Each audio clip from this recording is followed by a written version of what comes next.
Welcome everybody to another BDA Boxing Podcast Sunday post-fight edition.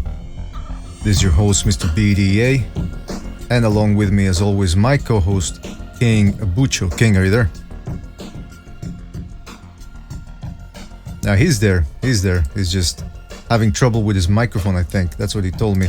Listen, guys, let's get down to business before we get to the fun stuff. If you want to join us, you know the drill. Go to Google Hangouts and send us an instant message via the email address that's on the top of your screen, boxingdebate@hotmail.com. That is boxingdebate@hotmail.com. We are streaming live on YouTube, so for those of you that are downloading on Spreaker, Stitcher, or whatever other platform, don't forget, if you want to check out the full version, go to youtube.com/BDA Boxing, and you can check out the full version, unedited, unfiltered, right here. Also, don't forget, we do accept small tips. Don't forget, you can contribute $1, $2, as much as you want, really, in order to get this call-in show that we're trying to get off the ground. It's going to happen. It's just going to take a little bit of time. And also, don't forget to check out our Patreon page, where we do accept donations as well. Any small contribution helps. So thanks a lot, everybody, for joining us and for helping out. We really do appreciate it. What else? Well, let's get down to business then. A lot going on right now. Oh, yeah, and of course, almost forgot. I always forget. Don't forget to like and subscribe. Don't forget to like and subscribe. Let's get down to business. There's not that much going on, you know, this past few, what would you call them, days. Or like last night, for example, we had an ESPN Plus card. But I thought it was going to be an entertaining fight. It wasn't as entertaining as I hoped, but it did. I think it cleared up a couple of things about the flyweight division. But before we get to that, forgot, let's give a shout out to everybody in the chat room. BJB, Subash Kunwar, the Quags, Mr. Coxey, and many more people to come, I am sure. Like I said, Butch is having trouble with his microphone, so I'm just gonna wing it until more people come in. Cameron Gillon, that's right, I said Gillon. Says send a link and I will come in once I am home. All right, perfect. We got a couple of takers. Listen, Jerwin Ancajas last night took out, or decision, Jonas Sultan, fellow Filipino. It was a battle of Filipinos, and Dead Vibes is in the chat room as well. Shout out to Dead Vibes. Yeah, it wasn't an entertaining fight. It just wasn't. And by the third round, I don't know about you guys, but I was watching the fight, and by the third round, the people were booing. I think it was the third round, so I just muted it. And I recalibrated my expectations, and I said, okay, there's not going to be a knockout. It's not going to be a drag him out type of affair. So I recalibrated my expectations, and I said, I'm just going to enjoy Ancajas' boxing skills. And this guy is good. This guy is good. Is he the best in the division? I don't think so. It will remain to be seen. He hasn't fought any big names so far, but he's on his way there. He's quality. He's a quality fighter in the junior bantamweight division. And as always, I got to put up a little bit of the rankings here. Hold on a second. But anyway, yeah, I'm sending out a couple of invites here. I think I sent Stu the invite as well, did I? Yeah, why the fuck isn't this shit working? Anyway, Bucho, can you check Skype to see if Stu got the invite? Because I'm not used to Skype, so I don't know if it's working or not. Anyway, I'm gonna put up the junior bantamweight rankings right here. As you can see, for those of that are only listening, I'm putting the rankings here, and it's like I said yesterday, last evening, pretty good division. Rex Cho from China is rated number 10. He's 22-0. I'm not all that familiar with him, so I don't know how good he is. Sultan, he gave it a try, but he just wasn't technically proficient enough to close the distance against Ancajas. Carlos Cuadras is number 8. He's been declining, but we'll see if that stint in rehab did him any good. Because he's got quick fist and he's got experience and he's fought everybody. So hopefully he can come back in form and make the division interesting. McWilliams Arroyo, very strong guy. He's also been there. Don't let his record fool you. 17 wins, 3 losses, but he's strong. He's fought a bunch of people in under 20 fights. He's only had 20 fights total. but he's already fought a lot of good opposition. Roman Gonzalez, who might be coming back. There's discussions that he might fight Khalid Yafai, who stopped Carmona last night on the undercard. You know, Rashid Warren is in there as well. Ancajas, who did beat Sultan. Then you got Juan Francisco Estrada. They still, Ring TV still has Naoya Inoue ranked number 2, but he moved up, so he's no longer at 115. And then, of course, you had Sorang Visai, who's the number 1 guy in the division. Champ Ross in the chat room says, Rexo is a big draw in China. Tough fighter, more of a banger though. That's interesting. I'm going to have to catch some of his fights on YouTube. That's the great thing about YouTube, man. We were talking about it last evening with some of the old school guys like Recognized Stu and you know, Precise as well was there, and Jimmy. But we didn't really touch up on it. But how, I don't know how old some of you guys are, but I lived through the pre-YouTube era and pre-torrents and all that. If you wanted to watch a fight and you didn't have a satellite dish, you didn't have access to all the, like, Recognize has a bunch of, he's got like, what, 400 channels, he tells us. So he probably can't catch a fight from Argentina or something like that. Okay. I'm sorry, I'm reading my message. All right. Yeah, so you can't catch a fight in Argentina and all that. Nowadays, all right, maybe you can't watch a fight live because not everybody streams them, but they're up on YouTube pretty quickly. So Rexo, guys like that, if you would have asked us 20 years ago to watch these fights, I would have had to go to Ring Magazine. I would have had to wait for Ring Magazine, the next issue. It's a monthly publication. And just read at the end, you know, the international fight recaps. And that's where how you were familiar with fighters. But you didn't see any video. And if you were lucky, maybe ESPN Friday Night Fights, the studio segments, they showed you clips, or maybe Showtime or HBO would show you a clip of one of these international guys. But other than that, you couldn't watch tape on them. Nowadays, it's not even tape, it's digital video, obviously. So it's very interesting, man. I mean, we're blessed to have this type of technology where we can just watch any and everybody. There's a camera, you can watch them nowadays. Subash says, So is a good fighter. He loves to please the crowd. Mr. Cox says, how does he have that many channels? Hey, that's American cable for you, man. American cable, 400 plus channels. I think even 1,000 channels, depending on which package you get. That's the way it is, man. Let me tell you something. I don't pay for cable in the... What was it? Yeah, I don't pay for satellite, I should say. I don't pay for satellite. But even TV, I don't even watch it all that much. It's only for the sports that I watch it. Other than that, like, I can't fucking watch, oh, I'm gonna catch a movie. You know, it's already started. It's got commercials. It's cut if you're watching it like on TNT or TBS. You know, you're watching the edited version. There's no... Speaking of edited versions, I don't know if you've guys seen Die Hard 2. Has to be one of the worst versions, edited versions for TV ever. All right, I can't play the fucking video, but I can play you a couple of audio samples. It's the actors who are dubbing don't even sound the same. Look, I'll put it up. Just a little clip here. McClane sounds like fucking like the Tony Soprano. Nah, fuck, the volume sucks here. Hold on a second, I'm trying to... Nah, fuck it, the audio sucks. I can't. You guys can hear it. I'll download it the next time and just play you some clips. But it doesn't even sound like the same fucking actor. And the way they try to splice up the clips when they swear, you know, friggin' instead of fucking, obviously. It's disgusting. I can't. All of that to say, I cannot watch television. Can't watch it. It's all a la carte now, or with Blu-rays. You know, who has the time to sit through commercials? Netflix doesn't have commercials, right? As far as I know. Mr. Cox says that's not even his voice. Exactly. It's not even, obviously it's not his. Nowadays they do that. They do dub certain things. They pre-record certain things because they know if they have to show them from TV, they're gonna have to, you know, cover the swear words. But there was, I suppose there were some movies that didn't do that, and so Casino is another one. Joe Pesci, the edited TV version, it's the guy who does the voice for Joe Pesci, somebody else, or the one that does Sharon Stone's voice. It's like some fucking woman that they got off a diner, like a waitress or something. Come on, Seth Rothstein, you don't know what you're doing. Disgusting. Completely takes you out of the fucking experience. Pavel says, shout out to Pavel, says, why watch TV when you have the internet? Exactly. There's no such thing as TV stars that much anymore. It's all about YouTube and other platforms. But anyway, enough about that. Let's get back to the boxing. Jerwin Ancajas. I like this guy. Like I said, I was watching. His opponent, I forgot, Sultan. He was trying, man. He was coming in. He was trying to counter Ancajas' left hand. He was trying to go to the body, but he was just too wide open, and he didn't know how to close the distance. And Ancajas are very good. Takes little steps back, counters with left hands. He goes to the body every once in a while.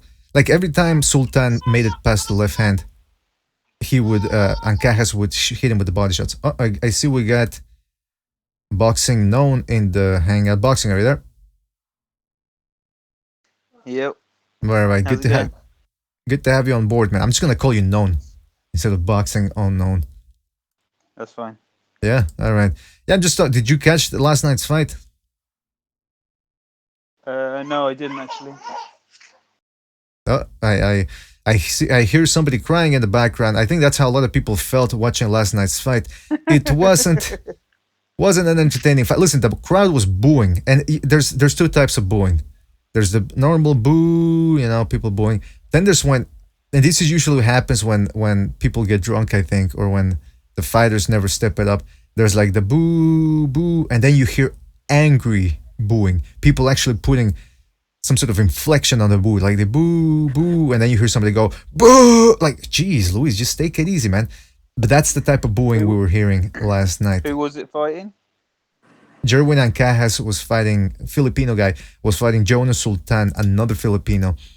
And Ancajas was just keeping him on the outside, peppering him with little jabs, countering him with the left. And if Sultan ever made it past the left hand, Ancajas went to the body and then stepped out, pivoted. It was like a beautiful boxing performance. But yeah, if you once you saw that it wasn't gonna be, that he was gonna go the distance and that Ancajas was just gonna try to outbox him, okay, then you change your expectations.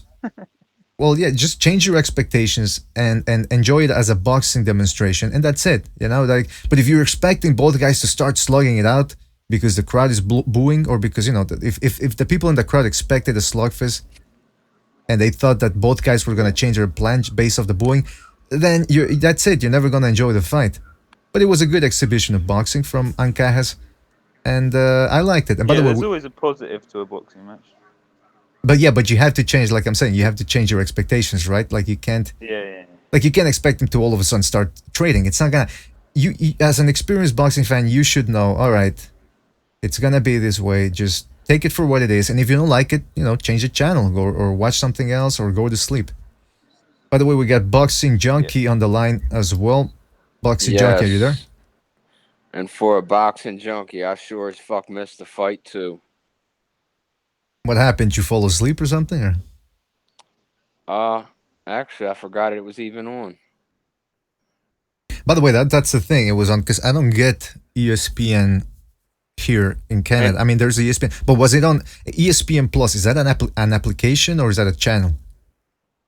That I'm on Comcast, so I think ESPN Plus, I think, is the app. I think ESPN 2 is the television station.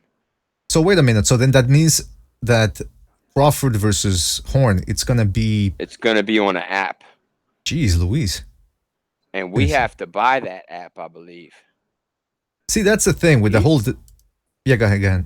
He's planning on getting like $5 for us from that app. $5 for the app. Yeah. That should come with your, like, if you're paying for ESPN, that the app should come in automatically, man. I don't understand why they make you pay for that. Right. That's why they need to shut the fuck up with all this. We got free network time, and it's gonna be free boxing. And what happened? Al Heyman went back to Showtime, and now Bob is charging us for apps. Come on now. Mm-hmm. Thought it was an ESPN deal, not a goddamn app deal. Yeah, exactly. But that shit we put up with, man. Well, that's Is there an extra cost on top of the app? Do you still have to pay something else? No, not that I know of. But let's see. Well, while you're looking that up, it is amazing that you have to pay if you have to pay for that extra for that app, and then people the zone wants you to pay too. The bills can start adding up eventually. So Right, then they keep us tied in with HBO and Showtime anyways, because they still have fights on there too. So Hmm. like, when does it stop? We're losing money in the long run. Exactly. And we don't even know if they're going to be good fights. So anyway, yeah. So did you find out if you have to pay for ESPN Plus on top of the regular subscription, or?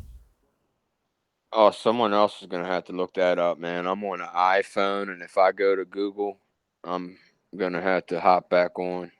Well, don't worry about it. Champ Ross Yeah, in I the. will check that out real quick. All right, Oh, if you want, if I'm you gonna want. I'm gonna Uh, check it out. If it cuts me off, I'll hop back on. all right, perfect. Uh, Champ Ross in the chat room says ESPN is hurting for money. They've been laying off workers for the last couple of years. ESPN needs people's money, or more layoffs will be coming. Part of that is also the fact that they've been becoming very. What's the word I'm looking for? They've changed their outlook. They've been becoming very politically correct, which is, listen, you have to cater to your audience. I know you have to be open, and I mean, I'm not saying ESPN is racist. They were never racist, but they're starting playing to the other side of the coin, to the extreme, and you're pandering to boxing fans, to sports fans. They want to watch sports. They come home from a hard day's work, or during the weekend, right? They just want to enjoy some football, baseball, whatever. They don't want to be preached to about social issues. They just want to get lost in sports. Now, there's an argument to be made about how social activism can be trumped by sports if you're just watching sports and that. But what I'm saying is, that's what people watch ESPN for. It's the reality. They don't want to be hearing about social issues. So what happens is, if you start shoving people things like that down their throats, then they just start tuning out. And I think that's what Champ Ross alludes to about ESPN laying off people. It's because they're hurting now ratings wise, because nobody wants to be hearing the shit that they have to say during sports talk. Okay. It is an app, and it is $4.99 a month. $4.99 a month. So that is on top of the regular ESPN you pay for. Yes. Yep. That is insane. And you'll have to watch it on a tablet or a cell phone. Well, unless you get an Android box. Available. Like I have YouTube app on my Comcast bill, which is more than the property tax at this house. It's more than any fucking bill I pay is my Comcast. Absolutely disgusting. And on top of all that, that's why everybody around me, and every time I go on the internet, people are buying Android boxes. People are buying IPTV boxes. They're cutting the cord. And I've said this often before. And I don't know if it's 100% accurate or not, but I get the sense that if these companies price their product in a reasonable manner, or put their product at a reasonable price, people will pay for it. But if you start trying to screw them, well, guess what? The people are gonna screw you right back, and they're gonna get it in another form, through the internet, free. You know what I mean? So they're shooting themselves in the foot on this one. That's my opinion. But yeah, so you guys didn't catch the fights. Well, again, just a little rundown about Ancajas. He was playing the counterpuncher. Sultan was he threw the right hand. Every once in a while he would get it through, but he wasn't following up with the left hook. And every once in a while, when Ancajas was pivoting to the side, Sultan would catch him with the left hook. But there were far and few in between those punches. You know, that he wasn't catching Ancajas that much. Ancajas was controlling the pace of the fight, and he's just a very good boxer, man. Very patient, and he knows how to judge the distance. He knows how to get away. He knows how to move side to side, pivot. He seems to be well conditioned. I mean, he has to. He goes 12 rounds a lot, this guy, but he can also bang. I mean, you look at his record. He's got a couple of stoppages, nice stoppages, and I don't, Khalid Yafai also. I didn't catch much of the Carmona fight because we were still doing the podcast when that fight started. But apparently they were supposed to match Yafai and Ancajas, but now I'm looking at Boxing Scene, and it says Roman Gonzalez versus Kyle Yafai could be next, says Eddie Hearn. But obviously, that would not be Chocolatito's first fight back. It's not going to be his fight. That would be too tough a fight for a guy. So he's probably going to take on somebody else, and then maybe take on Yafai. I got to tell you, though. Is Roman Gonzalez going to be in the tournament? Which tournament? The 118-pound tournament? Yeah. I don't think so. No, I think he's gonna. He probably should. Listen, it's interesting you mentioned that because we were talking about it last evening about David Lemieux, who did score a unanimous decision last night as well. He was wagering. The guy looked wagering, but he still got some. He still has fat around his waist. So you got to think, well, why don't he lose that fat or try to lose that fat and maybe see if he can make 160 more comfortable. The same thing about Roman Gonzalez. This fucking guy, every week. The week of the fight, he goes around with the sweatsuit on and spitting in a cup wearing and all that plastic. He's yeah, blown wearing up, that plastic. bloated. It's They should call him the man, condom. Yeah. They should call him the condom because he's always wearing plastic, covered in plastic during the week of the fight, and he's spitting in a cup. He's murdering himself to make the weight, and then you look at him and he's got fat. He's got like I know genetically Latinos, we're not fucking ripped or anything. But also diet, listen, if you're training the way you are in boxing, which burns a lot of calories, and you're still fat, that means your diet isn't the best. And this guy blows up during fights. He blows up during fights. So, I don't know, you mentioned the 118-pound tournament. Maybe he will go up to 118, but it would be a bad idea, man, because I don't think with his style, he's not strong enough to. Oh, he needs to just start from the basics if he's going to have a career in boxing. He needs to go back to... step one. Baby steps for Roman. Mm-hmm. Absolutely, man. Absolutely. He needs to. First of all, he needs to look. I hope during this break he's taken the time to think about whether he wants to continue in boxing, because he's been through the ringer, man. You know the Arroyo fight. He laid a bit of a beating on Arroyo, but it went the distance. The what's his name? Quadras fight was a tough one. The two Sorong Visay fight. So yeah, he's been through the ringer, man. He's been through the ringer, and 115 seems to be his plateau. You know, I don't think he can. People in the chat are saying the same thing. Like he should stay at 115. Forget 118, man. Yeah. I don't know. Do you think Zolani Tete takes him out? I mean, not takes him out as he knocks him out, but you think he's too big and too fast for him? Yeah. I do. Yeah, that's the thing, man. It's anyway, but that's the thing. He really needs to reevaluate his career. Mm-hmm. But that's the thing. They want EF5 versus Roman Chocolatito Gonzalez, and that could be an interesting fight. Could be an entertaining fight. But just back to Ancajas. He's again good style southpaw. I think he could give Sorong Visay a very tough fight. Because, you know, some people might say, well, Estrada, I will say this, Estrada gave Sorong Visay a very tough fight. And he's not a big puncher. Ancajas, I think he's got about the same type of punching power as Estrada, but he's a southpaw, and I think he can go head-to-head with Sorong Visay when it comes to a boxing match, when it comes to a pure boxing match. Now, I know Sorong Visay hits harder, but I don't know if he can catch what's his name? Ancajas cleanly. I mean, listen, you guys need to watch Ancajas to know a little bit of what I'm talking about, but I do firmly believe that he's got the skills necessary, even though he hasn't faced any of the big names on 115. But this 115-pound division is getting very interesting, man. Very interesting. By the way, Koran Brett says Estrada schooled Sorong Visay. I think you remember Koran was one of those guys that didn't believe that Sorong Visay should have won that fight. Estrada came on strong, but I think it was a little too late, man. A little bit too late. I do think Sorong Visay had pointed him. Yes, it was a little too late in my opinion. What up, Koran Brad? How you doing, man? And I'm gonna need you to do that favor for me, buddy. We was talking about hit me up on Messenger, Koran. Yeah, man, I don't see how Estrada. It was a very if Estrada could have banked some of the middle rounds, then maybe he could have taken that fight. But I don't know, man. It was a good fight. Listen, 115 pounds, it's a good division. 118 is if they're going to do the tournament. Naoya Inoue says he's going to get in that tournament, and you get a lot of good names in that one. And Tete and all those motherfuckers, man, it's going to be a good tournament. Very good tournament. And even, you know what? 112 pounds. I don't know about you guys. I have to keep my eye on that one as well.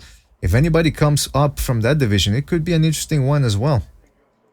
Yeah, those divisions right there you just named are like, they might be my favorite right now. Since welterweight's dead, and you know we got political problems in all these weight classes. But yeah, man, that weight class is just lit right now. God damn. Oh, by the way, we got Cameron on the line, I think. Yeah, he's in the line, alright. Fuck, mate, it's life, man. You only live once. Make the most of life. Enjoy it. Because everybody's got their weird fetishes, man. And mine just happens to be eating fucking ass. What a quote right there. What a quote. Cameron, are you there? Yeah, what's going on, man? Can you hear me? Yeah. Good to have you on board, man. Did you catch... How you doing, man? What's going on, man? Chilling. Indeed. Did you catch the fights last night there, Cameron? Only the Yafai one I did. I haven't watched the Ancajas one yet. Alright, hold on a second. I'm having trouble here with... I've sent Stu the invite, but he keeps for the hangouts, but he keeps fucking he doesn't send it quite the same way. I don't know what's going on. Sorry about that. But yeah, sorry. Go ahead, Cameron, and I'll have to mute for a couple of seconds. All right. But yeah, go ahead. What did you think of the fight? Yeah, like I said, I only watched the Yafai fight. Excuse me. I thought Yafai had done a good job. I know that he got hurt in the first round. You know, I thought it was a solid performance, to be honest, from Yafai. You know, Carmona isn't an elite super flyweight. You know, he's kind of a gatekeeper. You know, he's already been beat by Inoue. He's been beat by, you know, a few guys now. So for me, I thought it was a good opponent for kind of a fight where it's obviously just Carmona was a bit of a name that people knew, and it was just kind of a fight where he'd get this out of the way before going on to a bigger fight. I thought Yafai done what he had to do. He's, you know, I didn't think he'd stop him. I didn't think he would stop him, to be honest with you. I never, you know, because even though Yafai, for me, he's one of our better sort of fighters, I'd say. Didn't think he was like a concussive puncher. I know he's had knockouts and stuff, but I thought Carmona, you know, you saw against the Inoue, you know, he can take a punch and things like that. So for me, I was quite surprised, but I was impressed at the same time. But it was just, for me, it's just kind of a showcase fight. I wasn't expecting, I don't think anybody was expecting Carmona to win the fight. So for me, it was just kind of a routine performance. But, you know, the what I'm looking forward to is, they're talking about, I wanted to touch up on this, they're talking about Gonzalez next for Yafai, which is, I think it's a shocking move because, you know, Gonzalez is a name and, you know, it's good matchmaking. But for me, you should be fighting an in-prime fellow champion, Jerwin Ancajas, in my opinion, because Roman Gonzalez he's a lot smaller than Yafai. He's coming off a knockout loss, and he's on the slide. Why not fight Jerwin Ancajas for unification? That's what I think, anyway. I think Gonzalez, we were just talking about maybe he should go back to step one, you know, just reevaluate his whole career. Yeah, I mean, he's 30 years old now, so he's getting on. I don't think he can afford to, like, have too many easy fights. I think, you know, he could have one or two. But I just think he's too small for the weight. You know, since he moved up in weight, he's struggling. He struggled against Kudras. You know, he just got past struggled big time against him. Then the fight with what's his name? Help me out. McWilliams Arroyo. Yeah. Yeah, he struggled. Yeah, he's had trouble with super flyweight. You know, and he's too small for the weight. And Yafai's a big guy as well. And we don't know how Gonzalez is going to be mentally in the ring, coming back off a knockout. So for me, I don't like the fight. I'd rather see Gonzalez, you know, build himself up again and then see what he's got. But for me, he should be down at 112 pounds. But he just can't get down to that weight now. He should be a flyweight. Yeah, he's a he's natural walking flyweight. around bloated all the time, blown up looking. He doesn't live the life. He doesn't live the life in between fights. That's the problem. Yeah. Yeah, you gotta live that life, like man. a king over there in wherever he's at in South America. I forgot where. Jesus Christ, Nicaragua. I'm burnt today. He's from Forgive Nicaragua. me, guys. Man, I can't remember shit. And by the way, before we continue, we got Jimmy on the line. Jimmy, are you there? Yes, sir. How you guys doing? Good to What's have up, you on man? board, man. What's happening, guys? Just talking 115 pound, the 115 pound division, and we're touching up on the subject that we talked about a little bit before about Roman Gonzalez and how this guy is just he doesn't keep himself in shape during fights. Yeah, I'm surprised he doesn't retire. You know what I mean? I don't know if there's Yeah. I don't know if there's financial liabilities in his life that he has to take care of. If he wasn't smart with his money, I don't know. But usually, when you take a loss to what he did, when you take a knockout like that, I don't know. And he's not going to obviously he's not going to get any faster. He's not going to get any better. And once your Right. chin is like metal. Once you bend it and you keep bending it, you know what I mean? It just goes out easy. You get knocked out easier and easier every time. So Mhm. Yeah. at this point, why? If you're never going to have a chance to reach the pinnacle of your success and you already have that name, why bother? Why tarnish it? Because it's nothing I agree good is with going to you come from continue to 100%. fight. Yeah.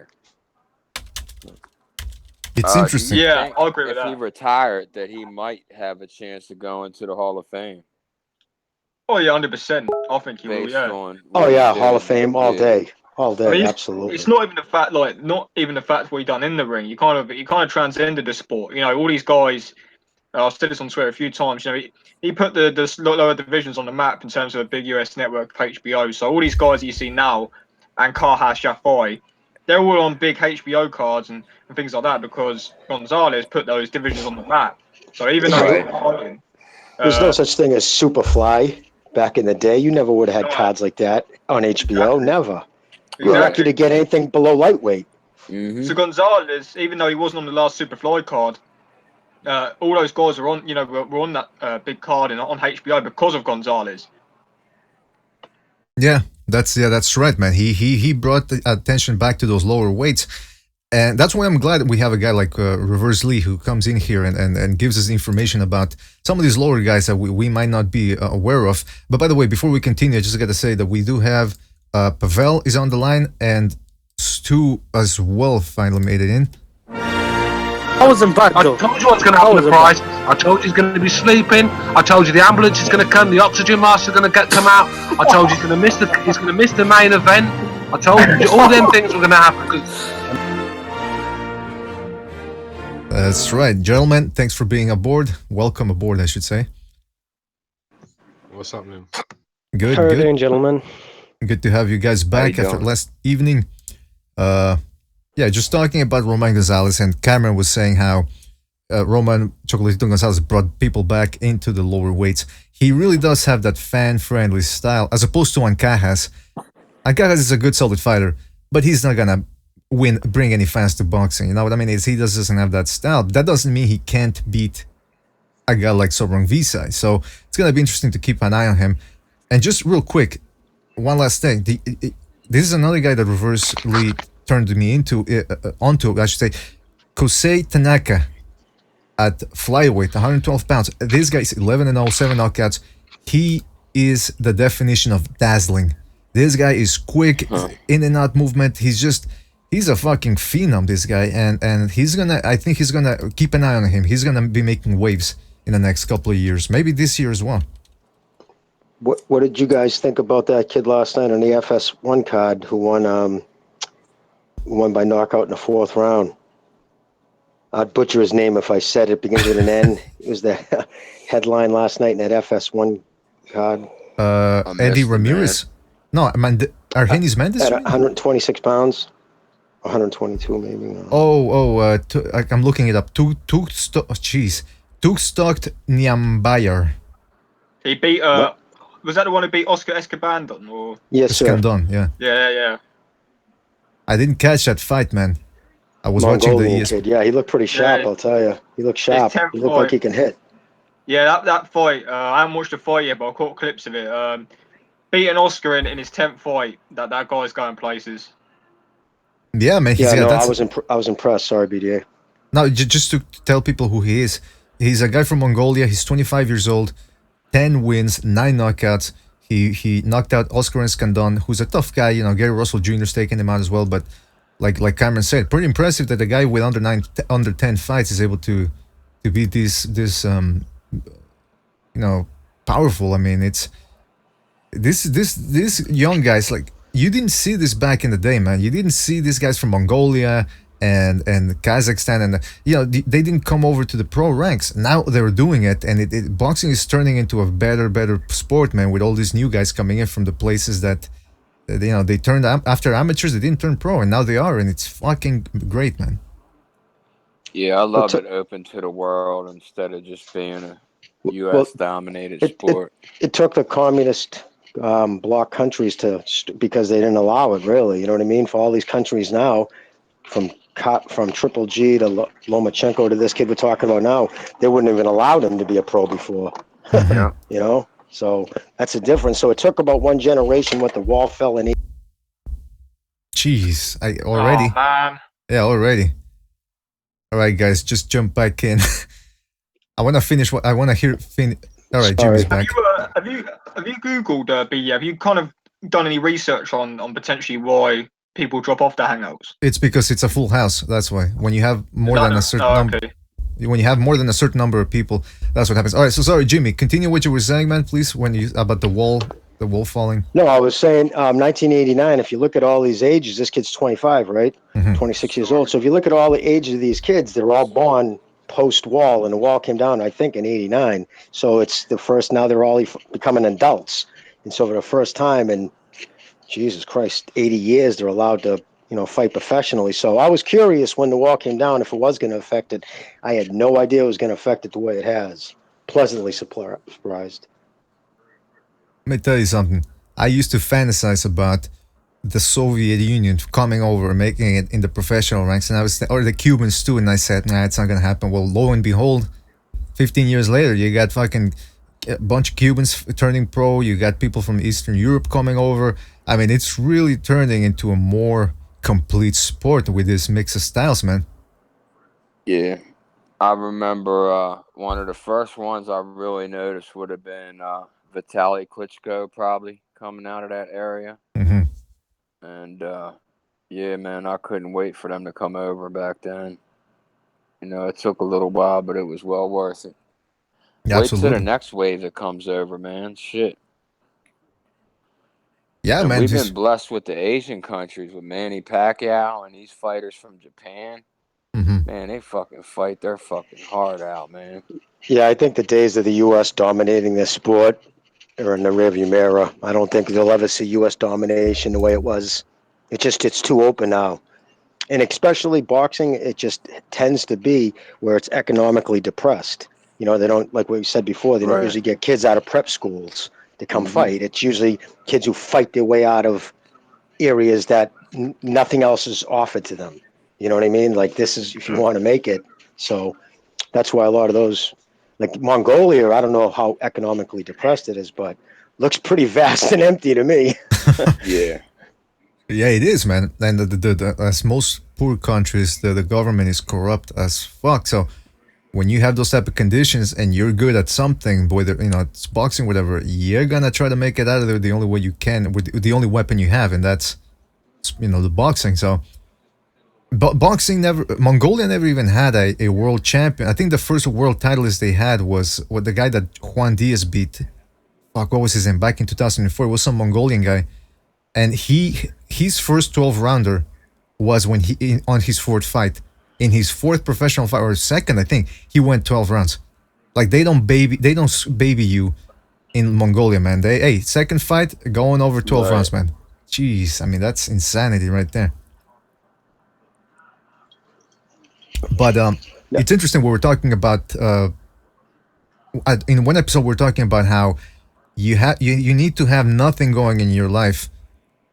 Otherwise, like, for example, Mikey Garcia, he wants to be a cop or a private detective. I don't know what he wants to be, but he's got one foot in boxing and the other one out.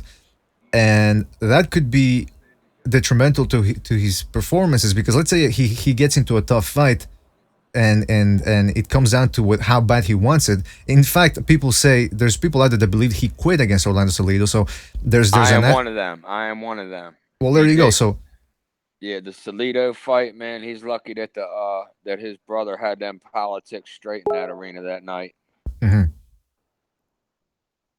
but that's what I'm saying is already people are questioning his heart. And that's what happens when if you have plans outside of boxing, or like Juan Diaz, who I mentioned earlier, he was going to law school while he was boxing and all that. So how tough are you? How far are you going to be willing to go if you have options? You know, it's when you Right. have no options that you go all out because you have nothing to fall back on. Like if this doesn't work out, it's over, man. Yes. Most people don't want to be hit in the face, you know? That's what it boils down to. That's why I didn't continue to fight. I can tell you that right now. It was just, I mean, I was good. I was quick. I was taught right. I had my technique down. I can tell you the exact moment in my life that I knew that was the last time I was ever going to box. Mhm. It's a quick story. I'll tell you. We were at Let's the hear it. Acre Boxing Club, right? So this kid, Mikey, what was his name? Tilton, yeah. Mike Tilton. He come in from Barica. He was a tough kid. Was set up to spar him. So I spar him. And this kid was hitting me with fucking elbows after the clinch, like just dirty, dirty. So after, he was an open. I was still a novice at the time. So Mickey's like, all right, I'll go a couple rounds. And Mickey was always like that. If somebody came in from another gym and they were a tough guy, so he would always step in. But so he tossed the kid a beat. But I remember after, so I'm rinsing out in the locker room there. I'm spitting, rinsing out fucking salt water to get because I used to get nasty cankers and shit. I'm like, fuck, my head's thumping and ringing. I got a mouse under my eye, and I'm thinking, wow, this sucks. And I turned to Mickey, and he was taking off his wraps. I'll never forget. He was just throwing them in his locker. And I said, Mickey, you ever get used to this, dude? And he looks at me, he's like, what's that? He goes, like the pain. And he goes, and he shrugged it off and gave it not a second thought. And he just rolled his shoulders, goes, I don't know, I kind of like it. And it Jeez. right there, yeah, dude, right there. I remember taking a deep breath. It was one of those moments in life. If I was to say, Mick, remember that? He'd say, no, what was it? Because it meant nothing. But it was such a. I remember thinking, I'll never like this. I'll never look at like getting punched in the face. So I was wasting my time. Went home and told everybody I'm done. But so yeah, that was my moment. When he said that, I was like, wow, I don't think I'll ever like it. Well, it's interesting you mentioned that because on the one hand, the pain in boxing, some things hurt more than punches. Like you said, the headbutts, the elbows, those are the things that you go like, oof. Like I got hit with a palm strike once on the nose. It had never happened before. I actually had to stop. Like it was a sparring session, but I actually had to stop and say, hold on a second. I wouldn't have been able to do that during a fight. So some people, it's like in the movie Roadhouse. I know it's a cheesy movie, but he said something interesting. Patrick Swayze's character, he says, pain doesn't hurt. And I said, fucking, that's actually interesting if you think about it. Some people have a higher threshold tolerance for pain. And if you really believe that pain is something, it's just a sensation. It's nothing overtly horrifying or anything. Some people can handle it, And again, we talk about Mickey Ward's upbringing. He'd seen things or experienced things that were worse than getting hit in the face or in the body or whatever. So for him, hey, getting in there and zoning out for a couple of rounds in the ring and hitting another guy and being hit, it's no big deal. It actually might be therapeutic for certain people. So Yeah, I it's was one of them people, man. And you hmm, could get your ass whooped here on the east side of Baltimore, especially if you're white. So it was just like, hey, we get to wear gloves and headgear. I'm mhm. up one. I don't got 5 of them on me. Shit, I'll take it. But it's interesting, man, because you look at some guys, they love the fight. I've mentioned before, if you look at Chico Corrales, he had a tattoo on his chest, I think over his heart, that said, "Pain is love." And man, the way he fought, he was getting tons of love, man. This guy loved exchanging and he loved fighting. And what happened? His boxing career is over. He has nothing else that fills that hole, that 100 miles per hour type of lifestyle. And it was gonna end that, and it wasn't gonna end any other way for him. He had to die in a motorcycle accident. Arturo Gatti at the same time, hanging around with a fucking crazy woman. Why? Because again, it's life on the fast lane, right? So, Yeah. Yep, it's part of their addiction. That's why a lot of them turn to drugs. They're looking for that high. hmm but Uh, then again, I'm it's guilty of interesting. all that shit, gentlemen. I'm If I I got wasn't 10. I got selling 10 years drugs, I sobriety, was brother. packing a I weapon. I was always in the fast lane, man. Always to this yeah, I day. got It's like I I got love 10 it. years like sobriety, so I know exactly what you're talking about, bro. I don't touch anything recreational other than weed, but I need to do that because it keeps me balanced. Hmm. Right, but I'm going so hard on the weed now. It's like Jesus Christ, man. I'm like really paying out some money here. Yeah, anything. What was it? Sorry, Can go you ahead. grow it legally in Baltimore, in Maryland? Hell no, man. No, huh? That Shit. sucks. We can't That do sucks. nothing. We can't do nothing. Look, if I get, because I'm a repeat offender with handgun violations, okay, and it's a mandatory 5 years, all right, in Maryland, and then if you're caught with drugs, all right, then it's a mandatory 15 years. Whoa. So you get a felony handgun possession, and they catch you with a pack of dope, which you can get rid of. Like everyone and their mother sells heroin around here. Everyone and their fucking mother, literally, and the other half do it. Jeez, So Louise. it's like, yeah, I'm facing 15 years right now. Oh. Jesus, brother, I hope you beat that. Yeah, the 4th I'm going. So yeah, Good luck, bro. You're going to court or you're going inside? I'm going to court. Okay. Did they offer you any deals? Did they offer you to plead out to anything Nah, that I you got a wouldn't have good to do? attorney though, Yeah, and I should be costing you a good. fortune, I bet, right? Yeah, it is. Phew. Well, yeah. Hope. Good But luck to you, man. Good luck to you. I hope you yeah, I should come be out good. all right. By the way, I should be. sorry to segue, but just before I forget, we got apology and recognize on the line. Don't get fooled when they tell you that the crime rate is down in New York. Every time I watch the local news, they're always talking about, well, there was a stabbing here, there was a stabbing there was a shooting there, but the crime is down.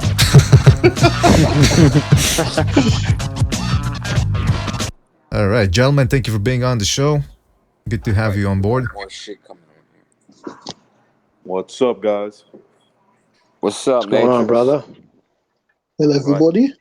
Hello, apology. Hello, recognize. Apology was good. Hey, what did you guys think of that heavyweight fight last night? Effie, oh yeah, you didn't watch that heavyweight who fought at the last. They put him on last or second to last. He knocked the kid out in 35 seconds. Really? With a cannon of a shot. Was that on ESPN or on Fox Sports? It was on the FS1, yeah, Fox Sports 1. It was the kid from Nigeria who's trained by Ronnie Shields. He looks like Deontay Wilder, but more muscular. Yeah, that dude is. I don't know if he's as tall as he looks as tall as Joshua, but a little bit less in weight. But just shredded up, dude. He looks like he punches really fucking hard. That guy looks like the guy he knocked out looks like a bum, but he looks like he hits hard.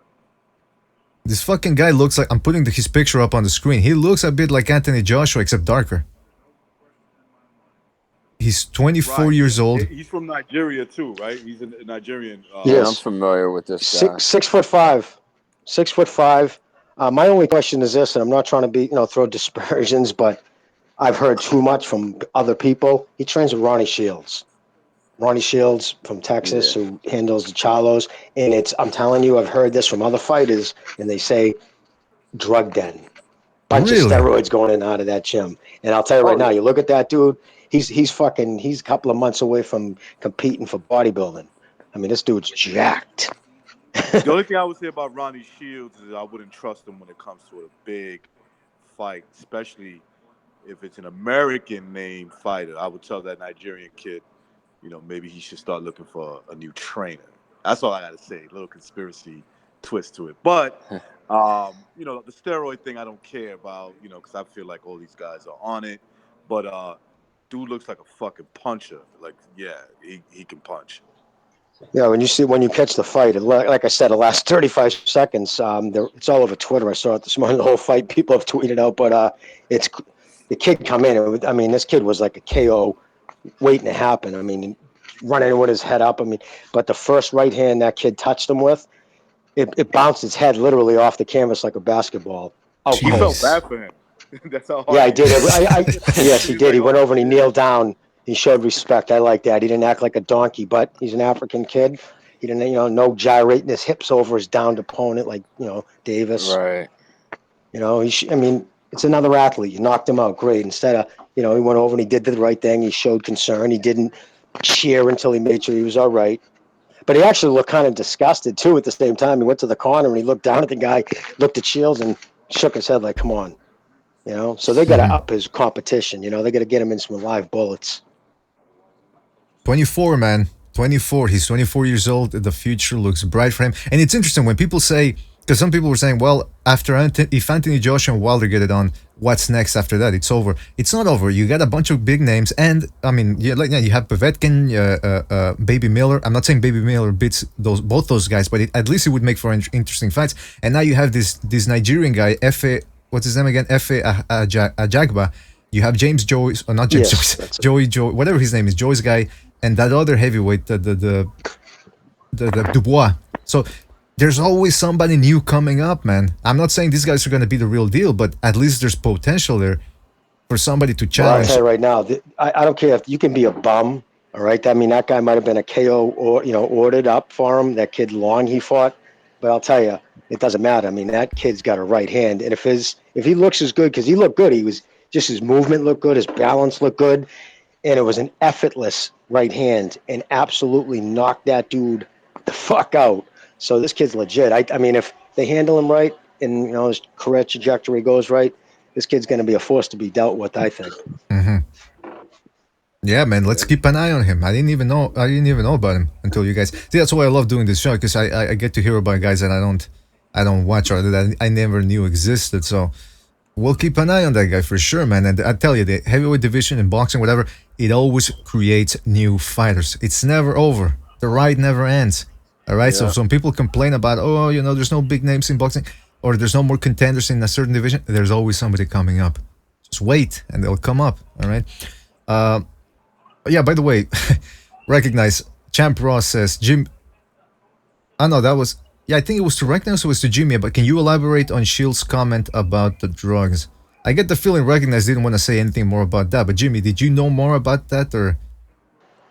I'm just saying there's a gym literally a walking distance from my house, one of the gyms here in Lowell, and when I walk my dog, sometimes I'll stop by and talk. It was a couple of the trainers, and they just told me what they heard. They heard it's a drug den. Usually when there's smoke, there's fire. Now, I've heard that from people at that gym, and I've heard it from people at another gym, whether it's a rumor that just took legs. But usually when it's that, you know what I mean? Mm-hmm. And I know there's issues with some of his fighters haven't taken, the Nevada. And hey, I want to ask too, remember when the PBC started back in 2015? One of their mission statements were, we are going to do 365 testing with all our fighters right off the rip. They never even enacted it. It's like they never did none of the things they said they were going to do. Yeah, man. I mean, we've been PBC for you. Exactly. Yeah, we've this fucking PBC. I mean, listen, there's a lot of things that they. Remember when they tried to pull out their own belt? They wanted to do the PBC championship. That was a part of the whole. Once he took over boxing, that's what he did. I mean, he was trying to basically put everybody else out of business. He bought up all the time slots.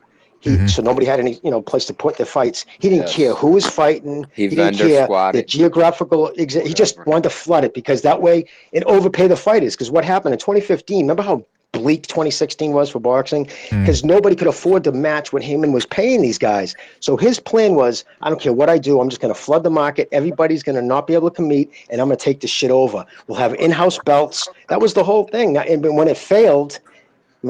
But let me tell you guys something. I just noticed a tweet 3 days ago from Steven Espinoza. Now, this is very important. I just happened to see it this morning. Actually, Haymanites or Ego, I saw his tweet, and I was like, God damn, what a fool in that. Now, how about Adrian Broner said, that's a slave contract, yada, yada. So anyways, Abrahams tweeted out, I guess he's not looking out for his family because he's silly because Hearn expected him to fight more than once. Anyway, Steven Espinoza responded to that with, what's really silly is people thinking that's all the money Adrian gets. Basically in saying that that's only the money you guys see. There's money behind the scenes. And I'm thinking, this fucking court case starts in July. Waddell and Reed's taking Al Heyman to court. He's going to have to open the books, and they want to know, what was your game plan? You can't just take $500 million from a hedge fund and say, I have a business plan, piss it away and go, oops. You're going to have every dollar is going to have to be documented and where it went. So for Espinoza to say there's money behind the scenes that nobody knows about was pretty stupid on his part. I'm sure Heyman's not going to be happy. On the holiday, it does it, but some days you gotta go. I thought somebody, yeah, I thought somebody wanted to say something, but it's background noise. It's interesting, man. That whole thing about Al Heyman. I think he found out it wasn't as easy to take over boxing as he thought it would, and it reminds me of I was listening to Chael Sonnen. He's not a boxer, but he was talking about De La Hoya. He's got a bit of a rivalry going with Dana White because Dana White says he wants to get into boxing, so now De La Hoya is trying to get back into MMA to sort of like piss him off a little bit. But it's gonna take a lot of money, man. It's gonna take a lot of money and a lot of effort and a lot of good planning to even try to break into MMA. As for Dana White, again, you look at Al Heyman. He had millions and he couldn't take over boxing. So if anybody thinks Dana White's gonna take over boxing, you gotta lower your expectations, man. Because that's Dana White. He's gonna take over boxing. How should do that? Exactly, and especially when before you even get in the game, you've called Bob Arum some pretty vile names. He said, "Fuck Showtime." He'll never work with Showtime after what happened. That bullshit with McGregor. HBO can't stand him. Peter Nelson and him don't get along. So you've already called names. You've had battles with Oscar De La Hoya, Bob Arum. So the only person that we know of that he'll do work with is Al Heyman. But yet he's already said fuck Steven Espinoza and Showtime. So where's he going to show his fights unless he's planning on putting them on the FS1 or whatever network his UFC's working on? Yep. Mhm. Don't burn your bridges before you build them. I mean, he could go to Right? the UK. She burnt that shit down before it even started. Yeah. He can go to the UK. That's about it. Yeah, maybe the UK or some other. Definitely Eddie the United Hearn might States. work with him. Who's that? Eddie Hearn might work with him, but he's gonna have to. Probably. He's gonna have to do it Eddie's way. And by the way, we've been itching to get into this, Jimmy. I don't know if you want to talk about it, but back to Dana White because you have some inside info on Dana or more knowledge about Dana White than we do. You've talked about how he used to be involved in some shady business back in Boston. How that he was a boxing trainer, right? Like a Taibo type boxing trainer or something, like aerobics teacher, and then he had to get out of Boston. When I met him, he was selling memberships at Gold's Gym in South Boston. That's where he was working at the South. He was selling for Joe and Franny. They're the guys who own a bunch of Gold's Gyms in the Boston area. Excuse me. But he also was selling steroids, and for a while, legit steroids. And but there was started being a rumor that his steroids were fucking knockoffs. And then I talked to his partner and told me straight up. Well, it was his ex-partner because he said, "Listen, a lot of people do top it off. They'll take, say, you get a 50cc jug or something. You'll take 20 cc's out and add 20 cc's of oil. It's basically like stepping on cocaine, but they're doing it with steroids. But this cocksucker was filling it full with, peanut butter or peanut oil, which isn't made in a clean room. There could be dust particles. There could be anything. You're shooting it into your muscles. And what ends up happening, you get hematomas, and a lot of people got sick. That's why he had to leave Boston. Because it wasn't, he likes to tell the story that he was chased out by Whitey Bulger because they were shaking down his boxing matches. No, he promoted a few like boys club type matches. Believe me, Whitey wasn't shaking that fucking idiot down at all. He's a clown. He's just a straight clown. Well, that's the thing, because that's what I was going to ask. How did he make it? I haven't done any research, by the way, so that's why I'm asking. But how did he get involved with the UFC in the first place? He went to school with the Zaffa brothers, millionaires out of Vegas. I guess he went to prep school or private school in high school, so he became friends with them. And about 2001, when the UFC was on life support, it was outlawed in some states. They sold the whole thing, the name, the octagons, the girls, everything for $250,000. Now, mind you, Dana didn't have $250,000. I think that was the price. He actually went to them and said, "Listen, you put up the money, I'll be the face of it." Yeah, I mean, for these guys, $250,000 was like us buying a cup of coffee, So fuck it, they did it. And I got to give this shitbag credit. He was able to bring it to where it's at. But so in other words, he brokered the deal that allowed the Zufas to buy the. Yes, he wasn't the money man. I'm butchering the names like most names, but it was the Zaffa brothers or whatever out of Vegas. Zuffa brothers. It's Zuffa or Zaffa? Zuffa. Oh yeah, Zuffa. Okay, yeah, Zuffa. All right, so that's interesting. So Dana White is a good. If you can say something positive about him, is that he's like a bit of like a Don King type character. He can hustle. He can sell you. Very charismatic. Very charismatic. He could. Yeah, that's why he was selling memberships, and he crushed it there. He's very charismatic. He'll make you think he likes you until you find him knuckle deep in your girlfriend, you know? I remember his mum came out, didn't he? Like, his mum came out and was saying that he was sleeping with all the ring card girls and stuff like that. Oh yeah, a video on YouTube. His mom eviscerating him, saying horrible shit about him, his own mother.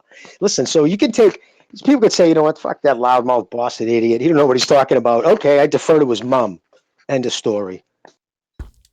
Yeah, but listen, first of all, are we really criticizing the guy for banging the ring card girls? Come on.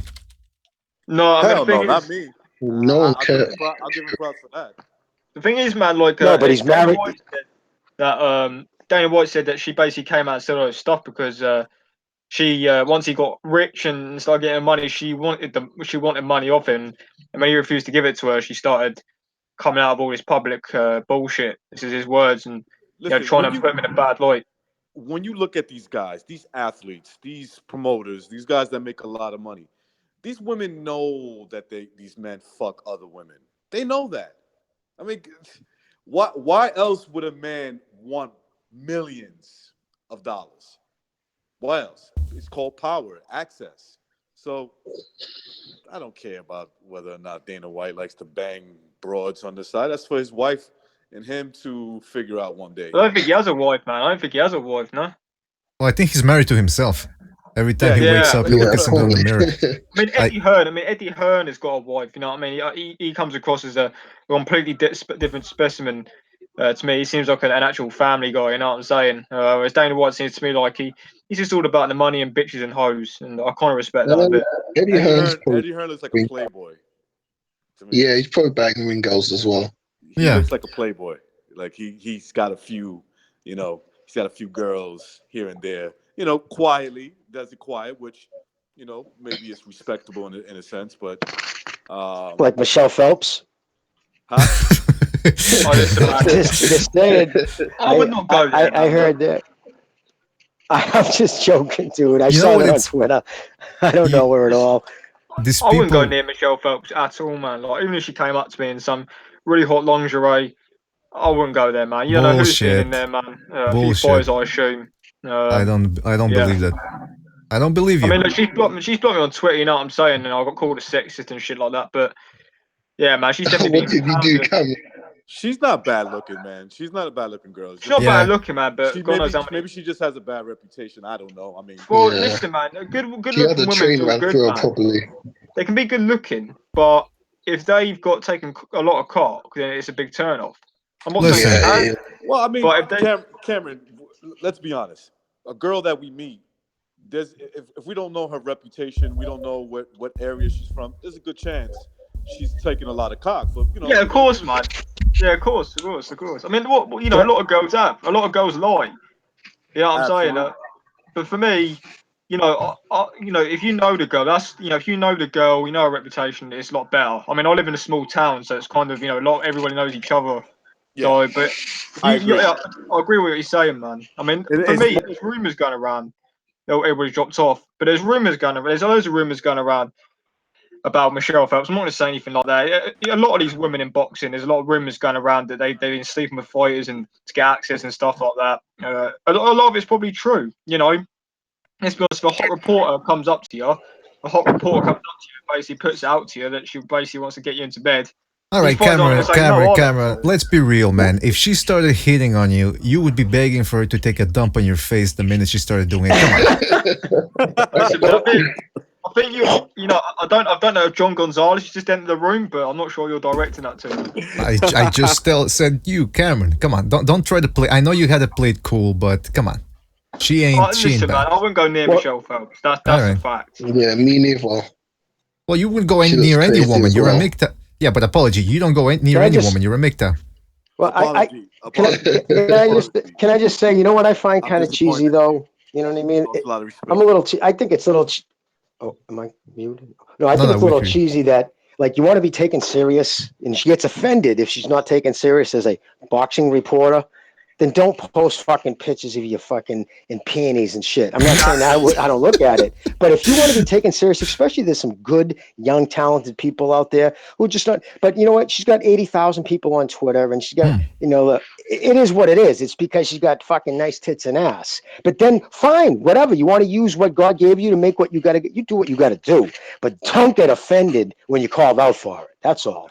That's what I'm saying, man. Like, she put stuff on Twitter. This is what's, like she put, this is why I got blocked on Twitter. She basically was saying stuff that, that all her followers and that are for her boxing work, and then she put up a picture of her bikini and stuff. And I was like, so and I replied to it saying, so you're telling me all these thirsty, desperate blokes, all these clowns, and in your comments are following you for your boxing work. I'm not saying you're not talented and things like that, but these blokes, most of your followers are following you because they want to bash your back doors in, and that's just a fact.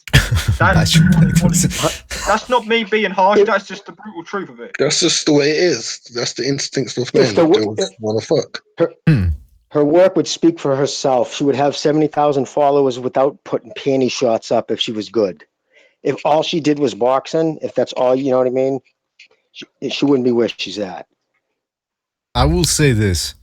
She wants to expose herself on Instagram and all those things. Good for her. But you are right.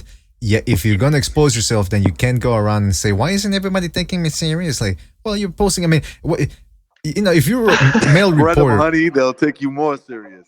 Oh, maybe, yeah. But I mean, if you're a guy and you start posting, pics of you showing your asshole to the camera, I mean, nobody's gonna take you serious as a reporter. They're gonna go, "Who the fuck is this guy showing his asshole to the camera?" So that's what I'm saying is you gotta have a little common sense. But like Apology says, she knows that that's what garners more attention. She's trying to have it both ways. She's trying to have it both ways. Do it. You can go along with it. This is what I said. I was like, do what you want. You can post pictures whatever you want. It's your body. You can do what you want with it. But don't then come out and claim that it's got nothing to do with your body and things like that and why people follow you, because it's not true. You know what I'm saying? I mean, especially when you post just lose credibility. Exactly. If you go along with she loses credibility. Exactly. Yeah. I think I've watched recently some of her newest interviews, especially with Billy Joe Saunders and Tyson Fury, and from what distinguishes the time period, like when she wasn't as famous, is that nowadays she seems to be, for me at least, more flirtatious than before. And I mean, I think she looks at the comments that guys leave under the videos. Like, I saw a video that she was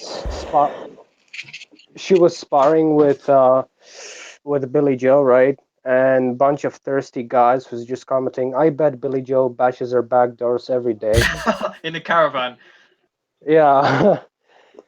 Well, it's just you can't. The interviews with Eddie Hearn are cringeable, man. She's literally putting her hands on him, like leaning over, laughing and touching him, and then he's making sexual undertone jokes, and she's laughing. It's like he said something. It sounded like a high school joke. It was so obvious what it was about, and she giggled. If she was serious, she would have slapped him in his face and said, "Don't talk to me like that." Yeah, but if you're, she's giggling about it. So listen, if you want to be, then just take it, whatever. All the power to you. I hope you become the most successful person in the world. But don't deny what got you there. Like, you're not 20, you fucking slag. She used to follow me on Twitter before all this. Like, she followed me on Twitter. She used to retweet my stuff. And until I started calling her out some stuff. I mean, look, just because, fair enough, you're an attractive woman. You're an attractive woman and things like that. But just because you're an attractive woman doesn't mean you get away with bullshit. I mean, do you think, let's be honest, I mean, you don't see Dan Raphael. I mean, you don't have to. I mean, fair enough, this women, but you don't see Dan Raphael taking nude photos, do you? And putting Thank God. You know what I mean? Put that image in my head. God. Stop. Listen, you know what I'm saying? People follow him because of his work. I mean, oh God, literally everybody's dropped off now. Jeez, Luis. All right. Yeah, by the way, Cameron, you gotta watch out what you say, man, because you just brought up the image of a naked, fat Dan Raphael into my mind. Come on, man. Apologies. Well, if Dan Raphael was doing lines of coke and putting it on Instagram, doing gaggers and shots of fucking Scheggermeister, just doing something that it takes away credibility. But you know what I mean? To Cameron's point, look, we all work in the workplace. We work with there's women around. In my line of work, we have some of the women that we have to deal with that are management. I actually know one, and she's a girl who wants to be taken serious, but like she slept with a couple of the guys that I work with. You know what I'm saying? So I'm like, girl, nobody's gonna take you serious if Yeah, exactly. if I you're bet, sleeping I bet around. that's why she got the job, isn't it? Recognized. Yeah, it probably is most I of the think, time. yeah, because she's a very pretty girl. She got like she got some big boobs, and you know, she got that little Pocahontas look. Oh But yeah. she, you know, she she struggles for people to take her serious. Number one, you got to see the way she dresses every day. You know, She definitely banged her way to the top. yeah. You I see these think she's like porn videos,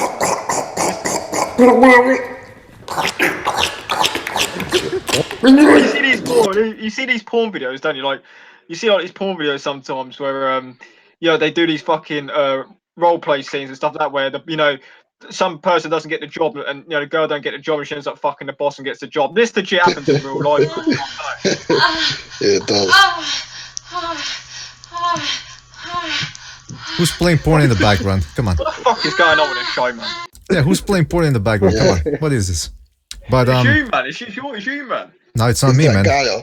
I don't play sound effects. Listen, it's interesting. Like recognize that story, but it brings up another point, which is that we all want to get pussy, right? We all want to get laid, and when the girl plays hard to get, as they're supposed to do, we go, fuck, man, she's playing hard to get, whatever. But if they give it up too easily, then we go, oh, look at this fucking slag. It's like we can't, men. We have to admit It's very true. It's very true. Yeah, every bloke. I mean, for me personally, I like a girl who is hard to get. It makes me work. You know what I mean? Because and I think that they put us blokes through that kind of gauntlet because they want to see if we're actually interested. You know what I mean? Because if they're like, oh, if they play hard to get and we fuck off, they know we're only after one thing. But some of these girls, I mean, I've seen both sides. I've kind of spoke to girls who have just been off on a play. Like I'll say, hello, and I'll get straight to it, basically saying, do you want to meet and do you want to get fucked? And they're like, yeah, why not? Some girls are really fucking easy to get, whereas some others you got to really fucking work on. You know what I mean? And I prefer a girl like that, to be honest. You have to find a balance, I guess. Yeah, I like a girl who's got a bit of class about it, man. I learned a long time ago. Thank Yeah. God I work for myself now. But I learned a long time ago that don't mix business with pleasure. It's Well, bad. of course. No, thank you, recognized. Can I tell you a story about that? Yes, The sir. guy Yeah, at man. work, he was like flirting with two other girls at my job, and then one day, out of the blue, he just got fired. He was accused of sexual assault. And from that day on, I was like, nope, I'm not even going to get involved in that. Absolutely, man. You don't Dude, shit where you eat. I used to work real quickly. I used to work at I have this one job, right? And I used to mess around with a girl there. Okay. One day I was before I went into work, I was parked at a parking lot near my job. The girl came and met me and she gave me, Anyway, so she was she was doing her thing and somebody saw it, right? Now, I had no idea. She was sucking your cock. Yeah, she was sucking right. No, come on. What type of language? No need for that type of language. Come on. Children Thank are you, watching. But anyway, it got back to the job. Somebody saw us. Apparently, she was seeing some other dude. This dude had a management position and got me fired. Oh, really? Yep. And they used and this was, man, I was so pissed off. I wanted to wait for this dude and beat the shit out of him, because what they tried to use was like tactics, like there was rumors going around that she said that I kind of like forced her to do it. So I didn't want no problems, even though I know that's not what happened. Right. But I just didn't want it to get back to my wife, who was my girlfriend at the time. So I left it alone. Oh man, they put you in a bad position, man. The guy who said that, did that, whatever. There's nothing more, slimy than those guys, the white knights. The guy who plays the friend or the morally superior, like, oh, like he'll talk to the girls and he'll go, this guy is such a pig, but deep down inside he wants to deep dick them. What's that? You don't even get laid. That's the worst thing about it. Well, that's what I'm saying is. There's nothing. That's what I'm saying. Is there's nothing worse than a guy who plays. That's a slime ball. The guy he wants to fuck him, but he sees a guy is having more success than they are, so he sabotages them. Like, that's a slimy thing to do, and no respect for those type of people. No respect. at all. Just be Recognize. honest, like, man, if you work in a workplace and you've got fucking huge tits, you're not going to fucking say no to a tit wank. I mean, that's what I see about it anyway. A tit wank. The You thing know was, what I mean? BDA, I had no idea she was seeing this guy. No idea. Well, I didn't care. Recognize. I really didn't care because I was just getting some extra. You know. Were you her boss or worked above her in any way? Say again? Were you her boss or did you work were you a direct supervisor? No. He was working under her, right? I worked in a total different department. Like at this Oh. time, at this job was at a hotel. I was working at a hotel. All right, because in a lot of companies they'll She was one of the for obvious concierge reasons. girls. Oh, She was one of the okay. concierge girls. Recognise? Can I just ask? Did you actually enjoy it? Like, was she good at giving head? Oh no, she was. I mean, listen, from the experiences that I had, maybe like 4 or 5 with her, it was good. There was, she was good. But when she was put in the situation that she was sort of embarrassed, it's a long story. They try to fabricate to make him for the guy that wanted to fire me, her boyfriend at the time. They wanted to make it look good, like I forced her. No, she was given, you want it. You have to deal with the fact that you still want to be with a girl that you just found out was sucking some other guy off. You're kicking recognized karma out of her mouth. I was younger back then. That's why I wanted to beat him up. I was like, this is some slimy shit. Like, I'm gonna wait for this guy and I'm gonna beat the shit out of him. But then I was like, nah. You know what, man? I agree with what Apology's saying, man. Because I wouldn't be able to kill. Like, if I found out my girl was doing that to another bloke, I mean, I wouldn't even kiss my girl after she sucked my own cock, let alone sucking some other cock. You know what I mean? So Recognize. Canelo says the guy with the managerial position was Reverse Lee. Now you're lucky that didn't catch. How did you get caught? Sorry, go on, Jerry. No, I was just gonna say you're lucky. I recognize that didn't catch legs. You know what I mean? Like them trying to use that. Oh, I was forced. You know what I mean? Like shit like that becomes a life of its own. Then next thing you know, the police were involved. I mean, that could have turned ugly for you. Yeah, you know what I mean? Just because of that fucking.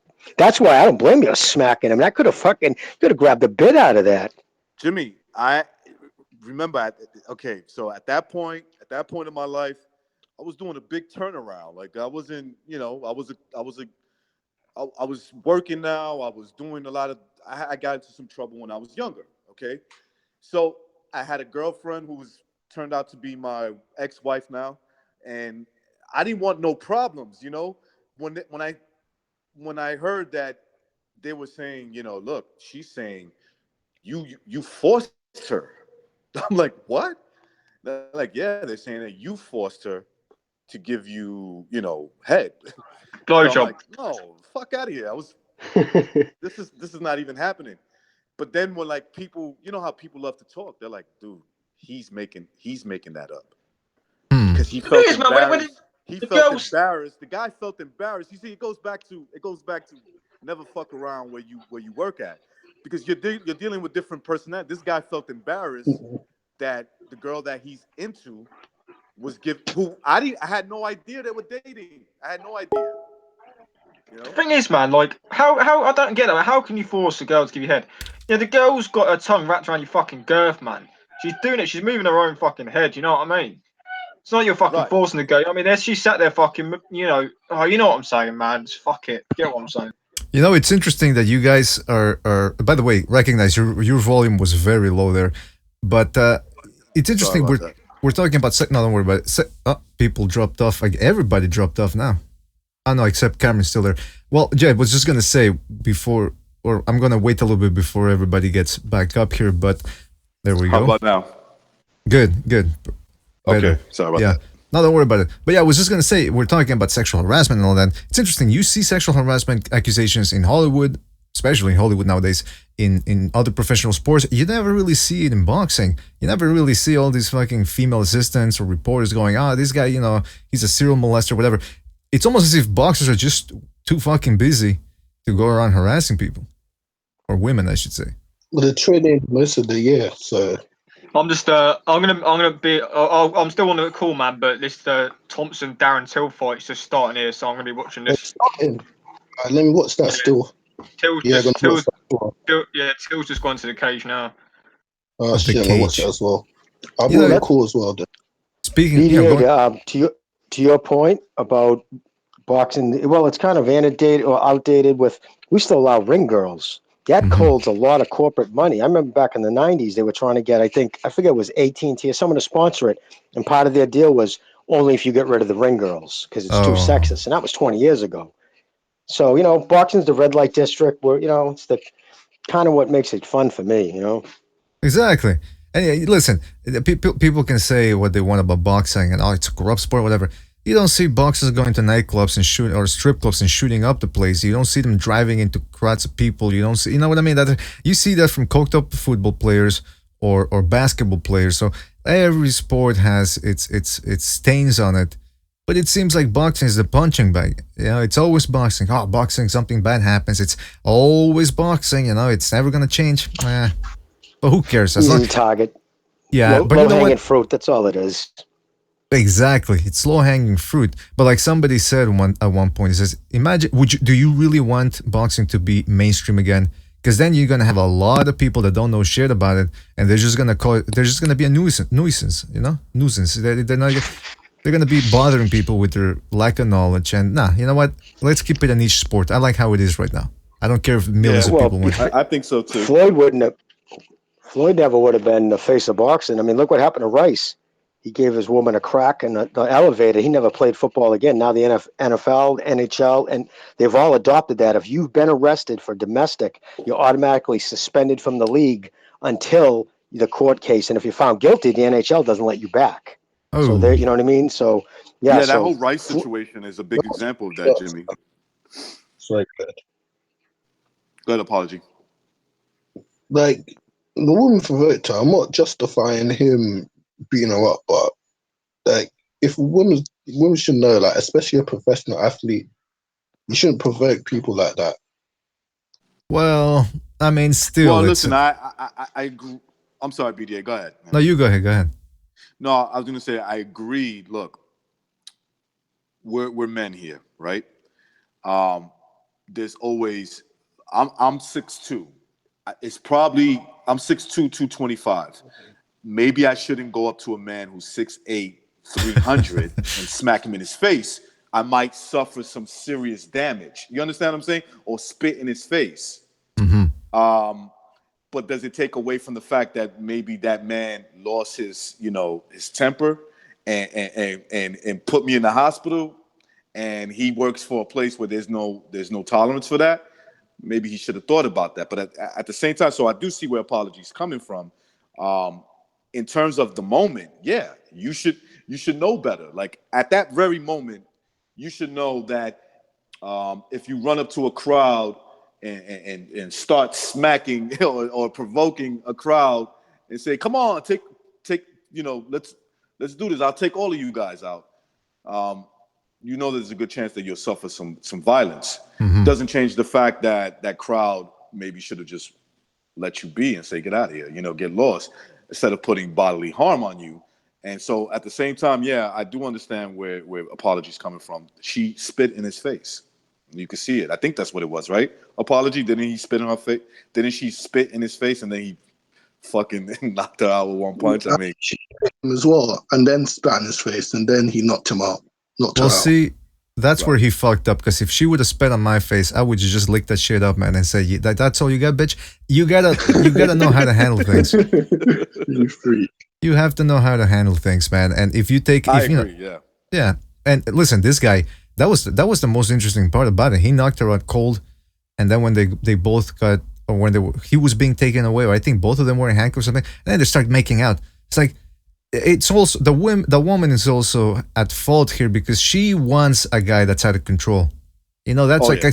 I mean, what type of woman gets knocked out and then she's like, "Oh, this guy, I love him."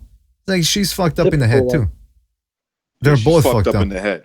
Yeah, they're both fucked and they deserve each other. Let's just put it that way. There's different types of relationships for everybody. Different types of people look for, there's women out there that look up for a guy that's out of control and vice versa. So, hey, live and let live is what I say. Just as long as they don't start spitting. If I'm having a drink and they're spitting near me, I don't want their spit near me or their blood. That they're probably AIDS infected blood. I want to have a nice drink in peace, watch a little TV. That's it. Is that too much to ask? I hope not. Wait, and what Floyd? Listen, I'm not saying. Listen, guys will lose their temper. You grab a girl, say you're in a, she slaps you, whatever, and you shake her. In the heat of the moment, shit happens in life. But Floyd got in his car, had time to think about it, drove over to his ex's house, kicked the front door in, ran upstairs, and then commenced whooping on her with his children screaming.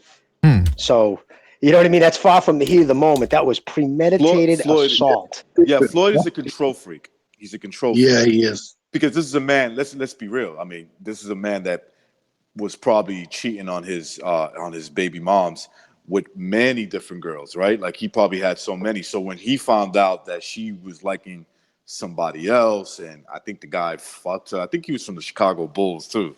I believe the guy. Yeah, he was I think it was Watson, his last name. I forgot his first name, but I think he was an NBA player.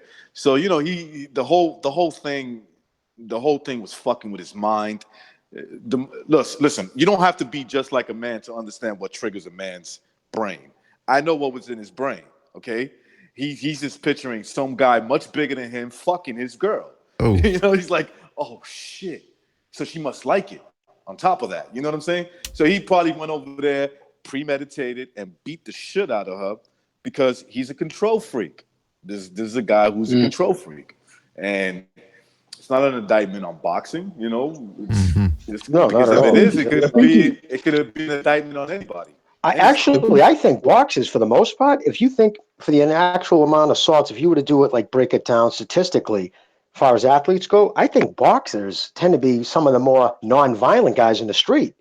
Really, because if you think about it, I mean, you see it all the time, nightclubs, NFL players going off, like you just said, but boxers probably because 99% of them are going to fucking torch the average man in seconds, so people usually know not to cross the line. But Exactly. And break their hands. Yeah, they will. Yeah. Yeah, like Tyson, right? They don't want to, right? Because that's a good way to break your hand. So you got to be careful too. Yeah, listen, if you throw a hook in a street fight, that's half of a problem. But if you throw it straight right on the face, well, you can break your metacarpals easily. Yeah. That's a pain. Especially Yes. to the forehead or to the skull. Yeah, and you're out of your game. That's why I always throw palm shots. Or That's why I always he's always getting into street fights. Fucking recognize people dropped off again. I'm here at least. At least, yes, that's right, Pavel. I don't know what I would do without you, man. I don't know what we would all do without you. Thank God you're here.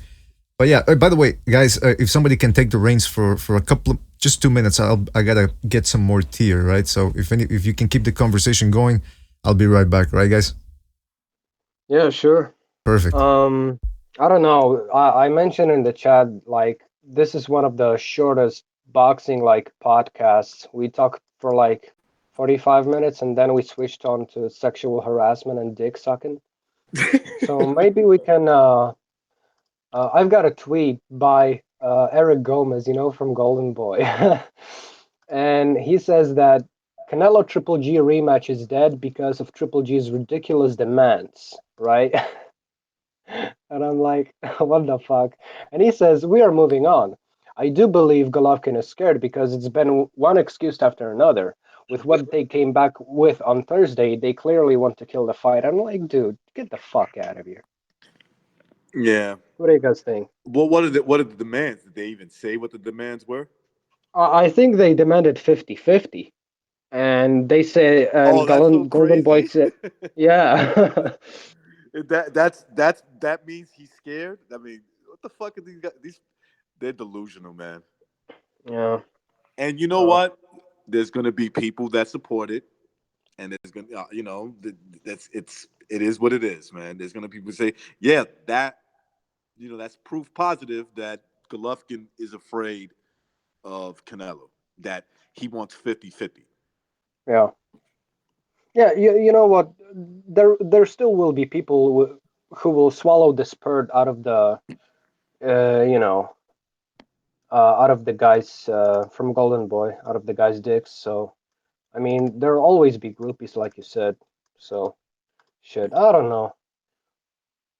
And Tom Loeffler, the aftermath to that. So Tom Loeffler said Canelo wants 65-35. So we want fair 50-50 split. So that's why Eric Gomez was so butthurt about that. What about 60-40? Bump it up to 40. Not that I really care about that fight or Canelo after the shit he's pulled, but I go to 60-40, see if they can make it. But I personally don't think Canelo wanted that no matter what. It's been too long out of the ring. Now that he's got the scrutiny of he can't take what he was probably planning on taking. And you know Listen, what? Canelo can't fuck with Triple G. He just can't. He can't get the outcome. Is what I really want to say. The outcome of a convincing victory, no matter what he does. So they're gonna postpone it as long as they could. When he caught 3G with that fucking shot, I think in the fourth round, going into the corner, like he caught him with that right hook over the top, and it was as hard, good a shot as Canelo's ever hit anybody with. The kind of shot that put the black kid from Texas out cold. And Triple G, Kirkland, thank you, didn't even fucking like step back. You could see it like, oh, it was almost like you could see the fucking come out of him like, oh shit, I'm not going to stop this guy. And his whole, from that point on, he fought differently because he knew he wasn't going to be able to stop him. Exactly. Yeah. Yeah. And when you see guys making up excuses like that, that's when they realize especially after fighting someone, they realize like, listen, man, I will never admit this publicly, but I can't beat that dude on an even playing field. I just can't. You know? So they have to manipulate the situation. You know, they have to manipulate it. Oh, 50-50 means he's ducking. Now, I think he got 60-40 for the last fight, right? Wasn't it a 60-40 split? I think it was 70. It was like 72-33. I thought the final was weird, but it was pretty. Okay. Right around there. He's Right around there, though. He's negotiating up, willing to work it down a little bit. You know what I'm saying? So I understand that no way. I'd like to see him fight that Deryanchenko. Not that I have anything against that Ukrainian kid, but I like to see him just knock that kid the fuck out, just to shed all those jackasses who said that G was ducking him. You know what I mean? Yeah, that's more than, something, Jimmy. That's probably more than likely what would happen if they fought next. For sure. I think that Golovkin showed in that Von Ness fight that he still has that killer instinct and knows how to close the show. Exactly. I think he puts that kid away. I'd like to see it myself. Yeah, he's angry. I listen. I like Tom Loeffler a lot. I met him at the Triple G Jacobs for a few minutes. Total nice, really, really nice guy. You know what I mean? But I think that's his problem. Sometimes he's too nice of a guy. He's not like the other guys. He should be a little more publicly, whipping into dudes. He keeps shit too close to the vest, and he allows other people to set the narrative. He's always playing catch up. You know what I'm saying? Mm-hmm. Yeah. I commend him for that, but at the same time, like, I want him to get a little bit more pissed off and like really, bait these dudes, get them in the ring, and fuck them up. Like just tweet out a picture, and I agree with you. I find it classy that he doesn't go into the say stupid shit. But when there's factual stuff like contracts, we were offered, here's the contract. Do what Eddie Hearn or somebody else would do. Just tweet out a picture. Yep, here's the facts, so people can't dispute them. You know what I mean? Mm-hmm. Listen, the whole thing about Canelo Triple G it's interesting because people still want to see the rematch, and Eddie Hearn and Triple G, Eddie Hearn and Golden Boy Promotions, apparently they're in preliminary talks to make Charlo versus Jacobs. And I don't know about you guys, but I'm starting to get the feeling that I would rather see that one than to see Triple G versus Canelo, the rematch. Wait, Eddie Hearn is he's in talks with Charlo's people to make the fight, right? I don't. Charlo? I guess he's Can I ask? Oh, I'm sorry. Can I ask you guys why hasn't something like that already happened? How is it that Jacobs, first off, he gets fucking tons of accolades because he didn't get knocked out, or he did make the fight close, but we all know the reasons behind that, the cruiserweight and everything else. But how is it that he was able to fight two no-hopers? And that last kid was good, but he was a 154-pound pillow-fisted fucking kid who, by the way, was favored to lose to Martirosyan. He was supposed to fight Martirosyan before this whole Triple G thing went down. And Vegas had him favored to lose to the guy Triple G just knocked out. And Jacobs, not a word when he fought him. It's just a double standard bullshit sucks. Yeah. Yeah, yeah, of man. course. I mean, we know that. We know that these double standards are held for Golovkin, whether they want to admit it or not. It's evidence for everybody to see. Look, if these guys, if Canelo really wanted this fight to redeem himself, right? He would say, "Look, I want the Golovkin fight. I'm willing to take all the tests. Maybe not 50-50. How about, let's negotiate. Let's just leave it at that." But instead, his Exactly. people are playing this, this. I'm the victim. No, you're not the victim. You're the one that actually failed the test. That's your fault. I'm the victim. I'm still number one. I'm still the greatest, and you still have to basically give in to all my demands. And if you don't, you're ducking me. Like that little shit. You see, I just don't care for it. Like I said before on the last Mayweather show, started BDA, it. it reminds me of that guy that says, "Yeah, I want to fight you right now. Come downstairs," and be like, "I'll be right down." No, no, no. Don't meet me downstairs. Meet me down the block. What? Okay, I'll meet you down the block. No, no, no. Don't meet me down the block. Meet me in another fucking city. It's like, yo, dude, I want to beat your ass. What's up? Where are you? He just keeps coming. He just keeps coming up with excuses. That's that's Canelo with the Golovkin situation, and it's sad And you because know what? I think Canelo's a good fighter, very good fighter. And you know what? I think Canelo realizes that Triple G rematch is probably gonna one of the most profitable fights of the rest of his career, because I mean, what is he gonna do after that? Like, he's 28 years old. He's not the youngest guy, right? And he's a good boxer, very good boxer. I agree with you, Recognize, but I mean, just give me the more profitable fight after that. And with all that hate, with the clenbuterol scandal and all this ducking done by him, I mean, I just don't see the guy like in a very, very bright future. Well, BDA, you wouldn't recognize, made a great point too, that he's the one who has to redeem himself.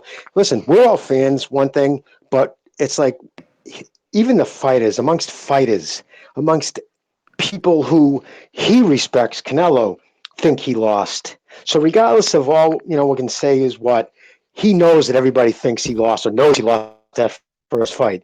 He's the one who fucking popped dirty. I don't care if it was shot in his ass or through his mouth, whatever. He popped dirty. So if there's anyone who needs to redeem himself, he's the one. If he really thinks he could beat G, he should be scratching it, chewing at the bit, and he isn't. He's looking to get out of it. Fuck Canelo. Yeah, absolutely. Like, because listen, the other thing is the guy's a hothead. He's a fucking he doesn't take criticism well, and part of that is why he has fought some good opposition, because he can't handle when people say, "Oh, you're scared of this guy, you're scared of that guy." But in this case, when he's saying that Triple G is scared of him because he brought up the whole clenbuterol issue, listen. So what was Triple G supposed to do? Say, "Oh yeah, okay, I'll fight you with or without clenbuterol"? Nah, I mean, that's why when there was a conspiracy theory on this show that maybe Canelo on purpose. They leaked out that whole thing about the failing or testing positive for clenbuterol because he gave him an out. And at first I thought, nah, that's a little bit of a stretch. But now, I gotta tell you, I'm not sure. Maybe he is scared of Triple G. Maybe he doesn't want to go through the whole rigmarole again. Again, not to go too deep into the conspiracy thing, but when I hear people, can you guys hear me? Yeah.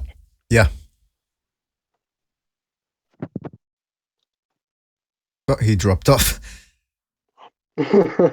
But Sorry is he about back? that. Yeah. Okay. Yeah, we can hear you. Okay. What I was gonna say, it's when I hear him say that Triple G is scared, right? When Triple G has never said Canelo is afraid of me, like not really say he's afraid of me. He just said, "Listen, give me my fight or give me my belt." We know that, right? That was 2 years ago, and then it was, let's make the fight happen. Basically, let's do it Mexican style. That's it. Canelo saying you're afraid of me is him. I take it as him projecting, right? Canelo's people saying he's afraid of me or he needs me. I take that as Canelo is projecting what he feels. Listen, there are certain people that these fighters are going to meet that bring out the worst in them, Right. right? They bring out the worst characters, flaws of them.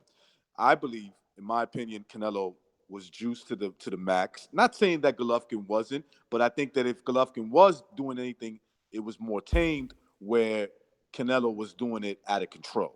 Okay, and he saw the result. The end result was he would, at least in my opinion, and I think most people's opinion, he was losing the fight, and at certain points, he looked like he was going to gas out and get stopped. Okay, now credit to him for not letting that happen, right? Because you got to give him credit for that. But at the end of his day, he sees it as, man, I had every physical advantage to win the fight, including the politics, right? Because maybe the two go hand in hand. And still, I couldn't win the fight. I still couldn't win. Yeah, that's gotta be a blow to his ego. That's gotta eat at you, if depending on your personality, and I think that's eating at him.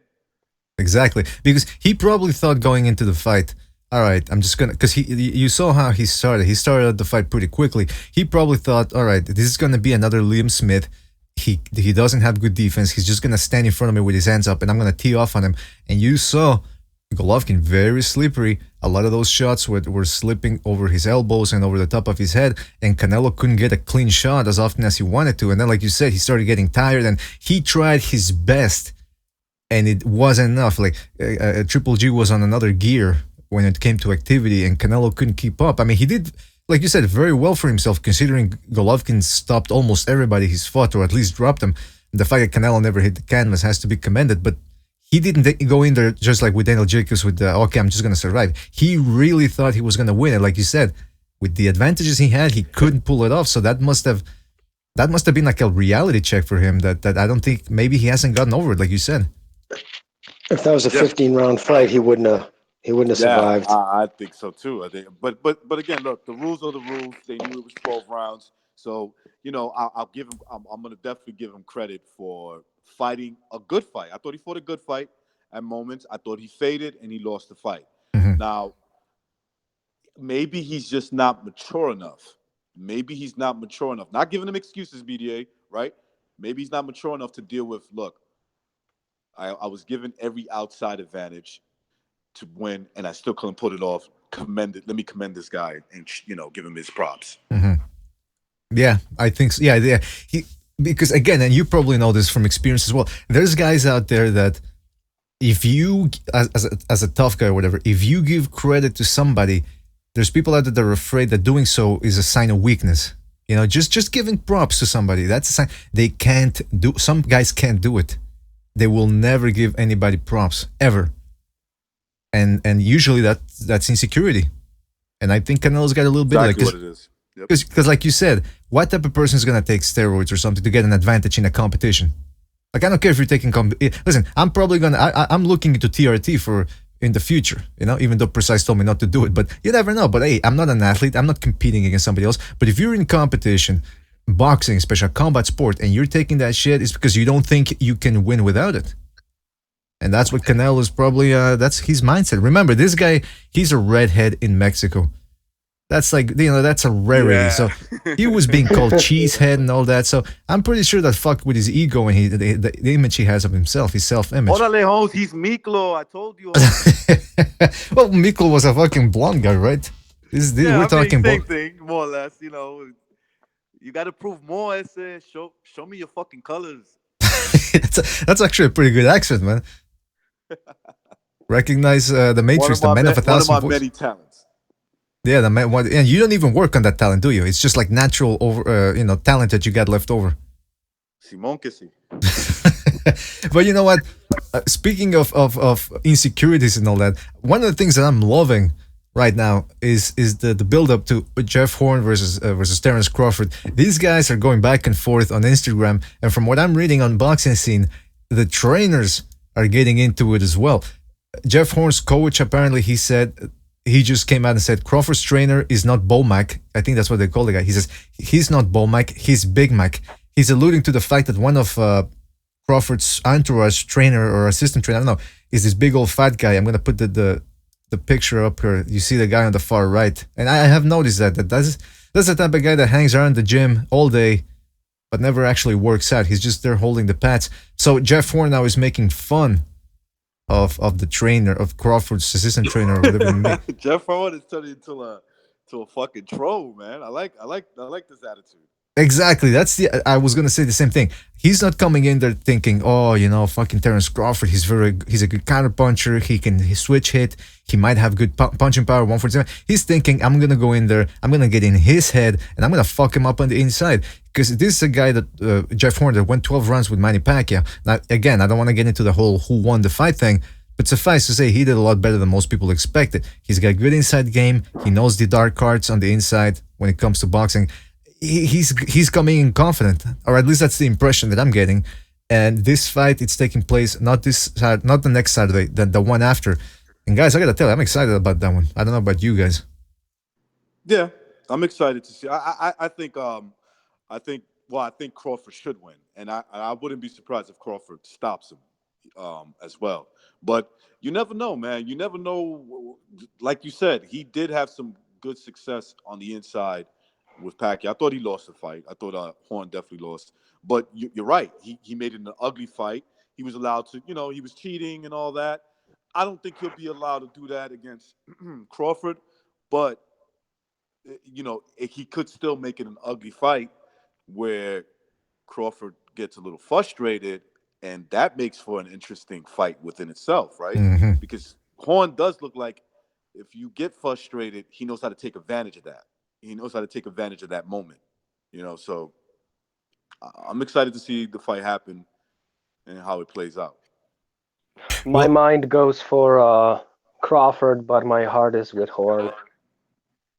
Yeah, that's that's a difficult one to see. I mean, he's got a good chance of winning, but it's not a 50-50 fight. Let's just put it that way. I think Terence Crawford is a favorite, but worst case scenario, Jeff Horn gives him hell on the inside. Why not? That's something. By the way, this fight is on ESPN, and Precise is in the chat. Shout out to Precise, and he says Crawford is struggling to sell tickets. He's too afraid to fight Horn in Australia for more money and exposure. That's the other thing. Why didn't this fight take place in Oklahoma? Is it because Jeff Horn didn't want to go there? I mean, Vegas. Terence Crawford is not a draw, man. I don't understand where Bob Arum or Todd DeBeuf or whoever is running things now with Top Rank. They know this. So why did they insist on putting in Vegas? And why didn't Terence Crawford decide to fight in Australia? Is he afraid he's going to get jobbed? And for those of you guys out there that think Pacquiao got jobbed, does he have a point? Well, I would imagine Vegas is for site fees. It's just tremendous money. They pay them big money to have fights there. Mm-hmm. Yeah, that's true. That makes sense. Yeah, Tommy on the chat room says the same thing. Site fees. They're a killer, man. Money talks, and that's why they're holding that fight. Horn wants a certain amount of money, so maybe Vegas is the only place where they can get him that. But also, we also know that Terence Crawford wouldn't take that risk fighting in Australia. He's not built that way. You got to understand. There are certain fighters that the reason why their management, their promoters don't do certain things with them is because they're not built that way. Crawford's, look, this is not a knock on him or any fighter like him. Guys like that they got to have a certain environment that makes them comfortable. They're not used to being in an environment where maybe the whole crowd is against you. You know what I'm saying? Mm-hmm. They don't know how to deal with that situation. So maybe just right now, Crawford is not built that way. And besides, you got to give Jeff Horn his money. So maybe Vegas is the only place that can do it. Well, plus, because I didn't think Horn, there was no way Crawford would, because you're talking about going to the other side of the planet. You got to take that into consideration. You know what I mean? You're fighting. So if you're fighting, the fight goes off at 11 o'clock or 10 o'clock in Australia, isn't that like equivalent to like 4 o'clock here in the morning? So you got to be there for at least a week, I would imagine, to try to get your body accustomed to that. You know what I mean? too. So that's a big trip. But you see, Yeah. Pacquiao, there's no issue. You see, the difference is Pacquiao's the type of guy. It's like, listen, it's no issue. I mean, I'm used to fighting in everybody's backyard anyway. Mhm. Well, he also lives in the That's- Philippines, that's- doesn't he? Doesn't he also preside in the Philippines, which is pretty much the same time zone? But he's all over the But, place. but he's still, Jimmy, he's still going to some. Oh, he's built. Yeah, no, he'll go anywhere. He'll fight you anywhere. Yeah, He's been a road warrior his whole career. right. He's been a road warrior his whole career. Certain guys, look, people done this. No, Floyd Mayweather's not built like that. He's not. He's not built to criticism of. Looking, though I do give him credit, even though I didn't like the way he fought most of the fight, for the Ricky Hatton fight, where Vegas looked like, it looked like we were in Britain when the fight happened.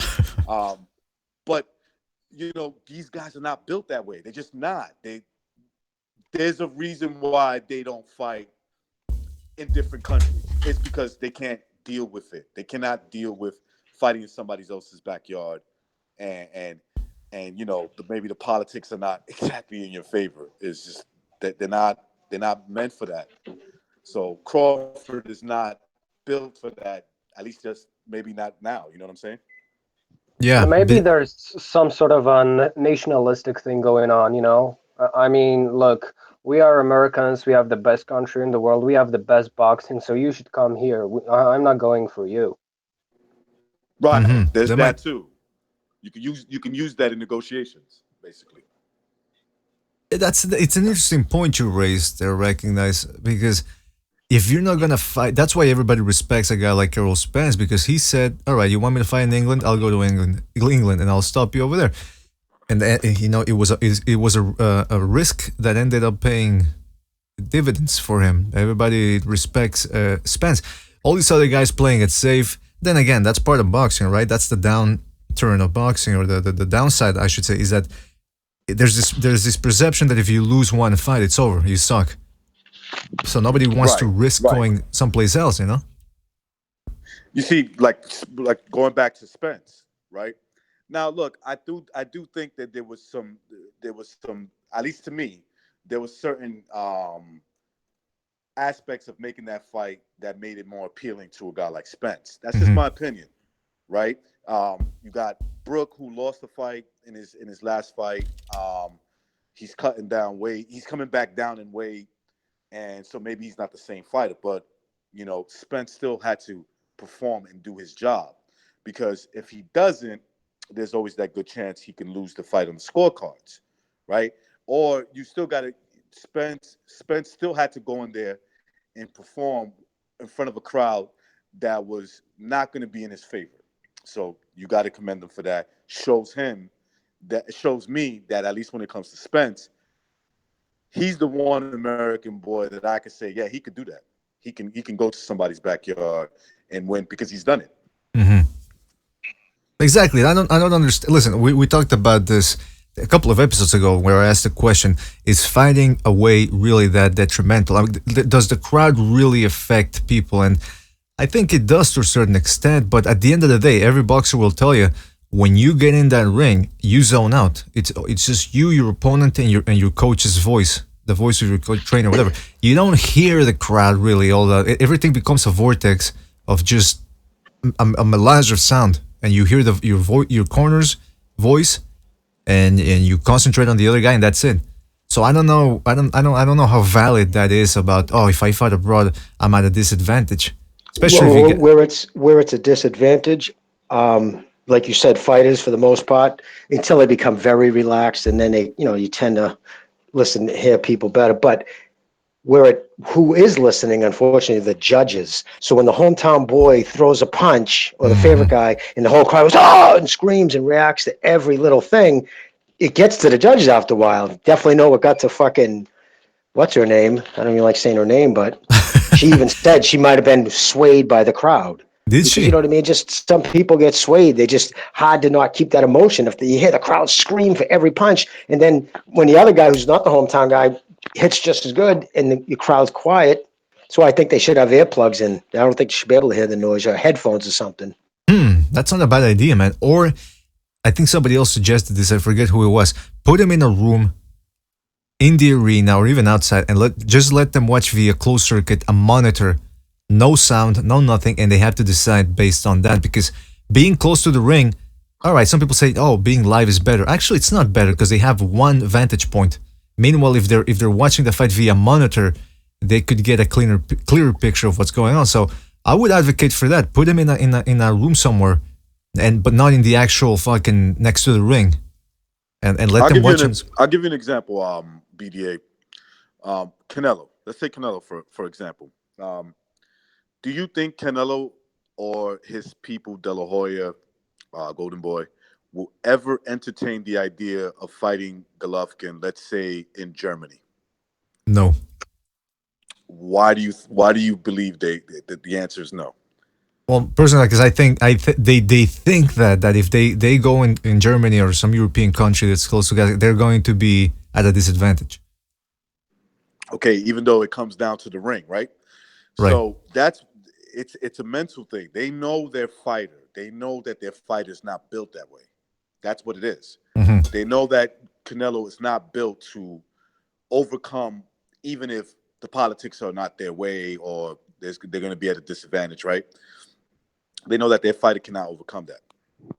So it's like with those athletes that are very superstitious, and like I don't know if you guys heard, but in basketball, I forget who, I don't know the names of the basketball players, but there was one guy that started eating peanut butter and jelly sandwiches before the match. And then I think they swept the series or something. So all the teammates started eating the same shit before the fight, and then all other people heard about it. And members of other teams started doing the same thing, and it just exploded into this whole thing of everybody eating peanut butter sandwiches, PB&J sandwiches. So maybe it's true. Maybe recognize you do. I don't like. We're speculating about whether Terence Crawford can or cannot fight outside of the United States, but so far he hasn't demonstrated the willingness to do so. So you might have a point there that he's very superstitious or whatever, or for whatever reason, some guys. He did fight Burns. You got to give him that. That's true. That's true. I forgot about that. It was a good fight. It was a pretty close fight where Crawford pulled it out. So you got to give him credit for that. But maybe, maybe big fights, big challenge fights, like maybe they view Jeff Horn like that. Again, you got to take into consideration Jeff Horn wants money. He wants money to maybe sacrifice his belt. You know what I'm saying? Mm-hmm. Hey, to touch on your superstition, BDA, I had a kid on my junior team. He was the hands down the best player. He went on to Division I college and shit, but he wouldn't, unless he taped his shin pads a certain way from his skates up, and it had to be a certain color for roadway, when we wore different colored uniforms.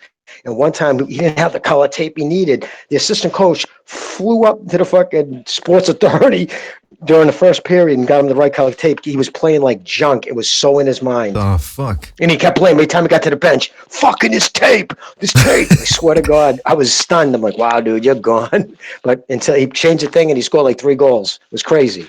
That's how much in his head it was.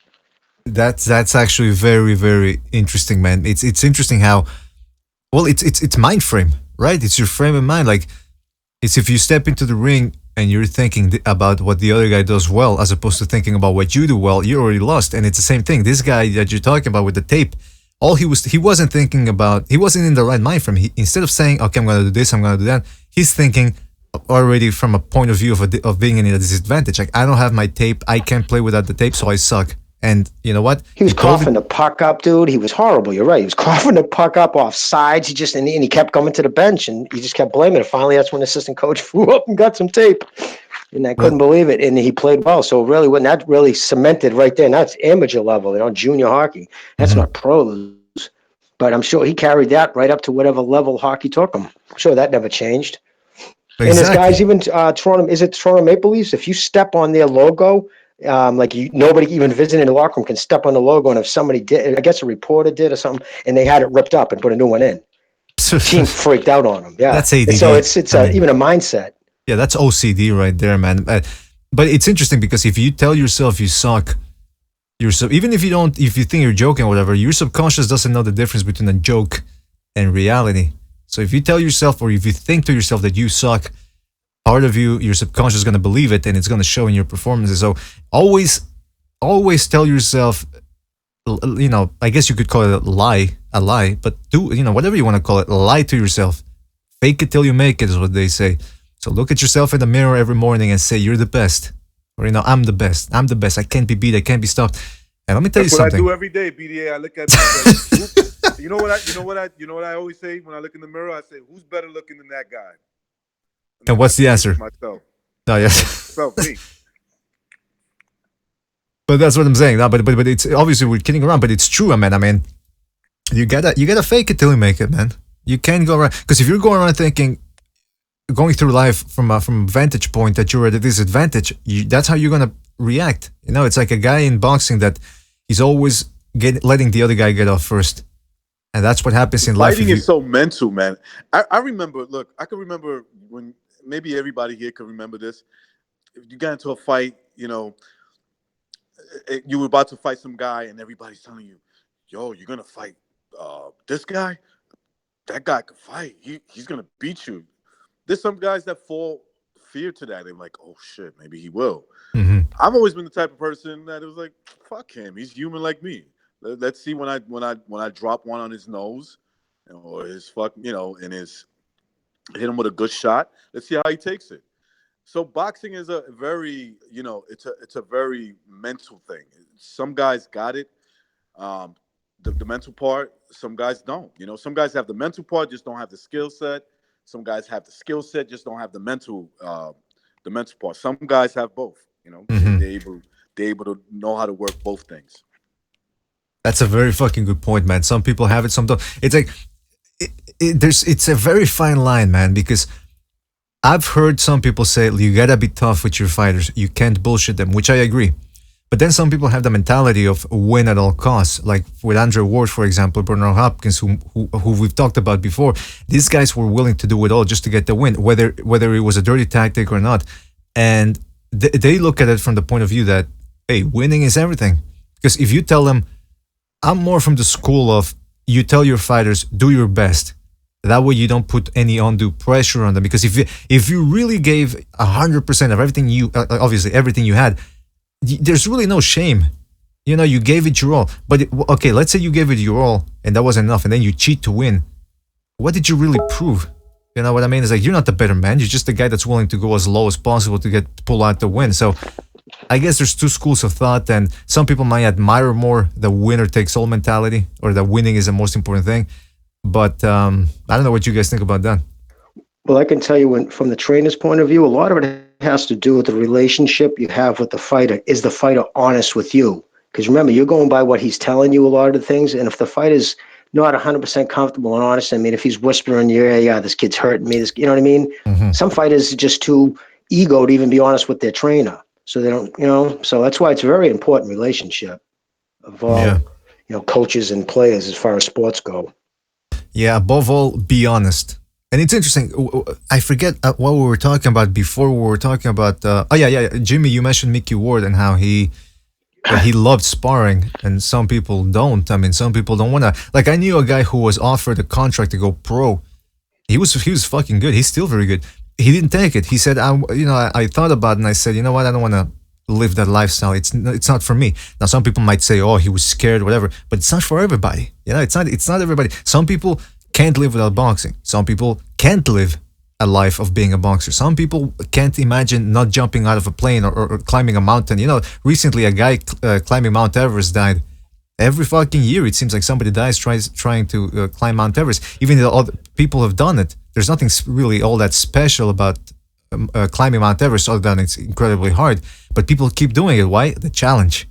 And there's different types of people out there. Oh, I'm sorry. But to your point, though, BDA, Mickey was working full time right up into the first Arturo Gotti fight. Jeez. You know, making good full time, 40 hours a week, and sometimes more. You know where the Patriots play at Gillette Stadium in Foxborough? There's the highway out there, Route 1. That was the 90, which goes into 95 all the way to Florida. His Roads Corporation had the contract, and he drove one of those, those big pavers, those fucking monster pavers. That's what he did. He drove one of those. So his union job this was back then in the early 2000s. He was making like $46 an hour driving one of those, a union gig, right? So he was pulling down $80,000 a year on the books in his full-time job. So that means it had to be love, right? That's a good fucking point. Yeah, there's nothing much more than that. Well, I mean, that I have a lot of admiration for people like that, like Glenn Johnson too. He would work construction, and then at night he would go to the gym and train there. I mean, the dedication that takes. Gabriel Rosado is another guy. He used to work in a delivering laundry or something, and then he would go to the gym I think he worked night shifts, and then during the day he would go to the gym. I mean, that's talk about doing what you like, putting in the hours. That's there's no. That's when you look at guys like that, you realize there's no excuse. See, it's like you either want it or you don't. I'm sorry, BDA, go ahead. No, I was done. No, I was going to say those kind of stories, like, to me, they're very reminiscent. Look, I don't box professionally, right? Mm-hmm. I still, when I go to work, or before I go to work, I work out, or the other way around. Working out, to me, that's working out. Boxing and all that stuff. That's what I'm passionate about. These guys are pros, right? So they took it to the pro level. But the way you could understand it is because if you've actually done it yourself, you know that these guys did it to the point where they were able to get that opportunity. So you're kind of like, wow, I'm proud of that person because I did the same thing. Maybe I didn't have the same opportunity. That's on me. That's not on anybody else. But I understand the love and the passion that he has because, look, he's working 40 hours. And in that kind of work, sometimes there's weeks where you work 60, 70 hours.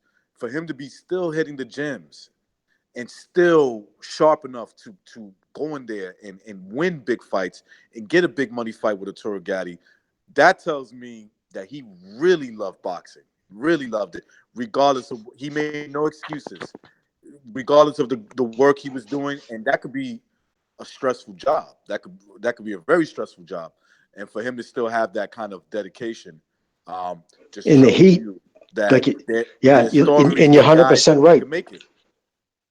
Yeah. No, you're 100% right, too. He did work many weeks, 60, 70 hours. And on top of that hot pavement in the summertime, and they're pouring that hot top, he's like, dude, when I'm sitting up there, it's probably 110, 115 degrees all the time. So he said it helps that I always sweat. But it also drives the point home that it's inexcusable for guys like Broner or anybody else not to make weight. When that's all you have to do is be a boxer. Right. You know what I mean? That's all you got to do. And you can't even stay in shape. So when Mickey, hears about people not making weight, he loses his mind. Apologies. Is Apologies today? Yeah, he's still here. Apology, you there, man? Yeah, what's up? Did you watch the fight? Yeah. What did you think? Till winning 3-2. Yeah, same. All right, I can mean, we it keep was a this? decent fight. It was tense. I thought there'd be a lot more exchanges, but yeah. Sorry, Billy. I didn't mean to interrupt. I just wanted to see what Apology had to fight. That's all. Is the fight done? What fight is this? No, it's an MMA fight over here, man. Darren Till Thompson. Darren Till just won the fight. Whoa, Tillman won. Darren Till. Well, it's a bit controversial. I mean, judges had it 48, 47, 49, 46. 49, 46 was a joke. But I thought Till won 3-2 3 rounds to 2. But yeah, he got a decision. Now, he didn't make weight, right? No, he didn't. All right, well, there you go. Where are they fighting right now that it's on this time of day?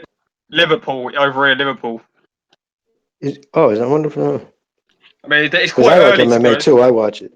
It's quite early too. I mean, it's just gone 9 o'clock over here, so it's quite an early main event. UFC? Yeah. I'm gonna have to record that. Yeah, your pal Dana White is probably in the crowd. Yeah. Think about, hey Jimmy. Think about if a guy like Mickey Ward, right? Just for example, boxing was his job, full-time job. With that dedication that he had, think about what he could have done. I mean, still a great career. Shit, to make that kind of money and hold belts. You know what I'm saying? To me, that's a great career. I don't, we get sometimes we take greatness to the extreme, but exactly, and that's what different weight classes and be undisputed champion. A great career is being a champion or a contender, a top contender. Period. And that's what Mickey Ward was. But think about if he had that dedication and boxing was his full-time job. No, it was crazy. And I'll tell you, to go to that point, when they were at, like, say, a Fenway, it was right after the bombing, the Boston Strong thing, right after all that went down with the marathon. And they had all these different athletes from Boston. And this is a few times I've seen it happen now. And Mickey always gets the loudest ovation. It's crazy. Even when they fought it, when Ricky Haddon fought in Boston Garden, and they announced, like they a lot of do, they'll have all the champions, or they'll announce all the ex-fighters in the crowd. Well, Boston is Boston too, but they went berserk for him.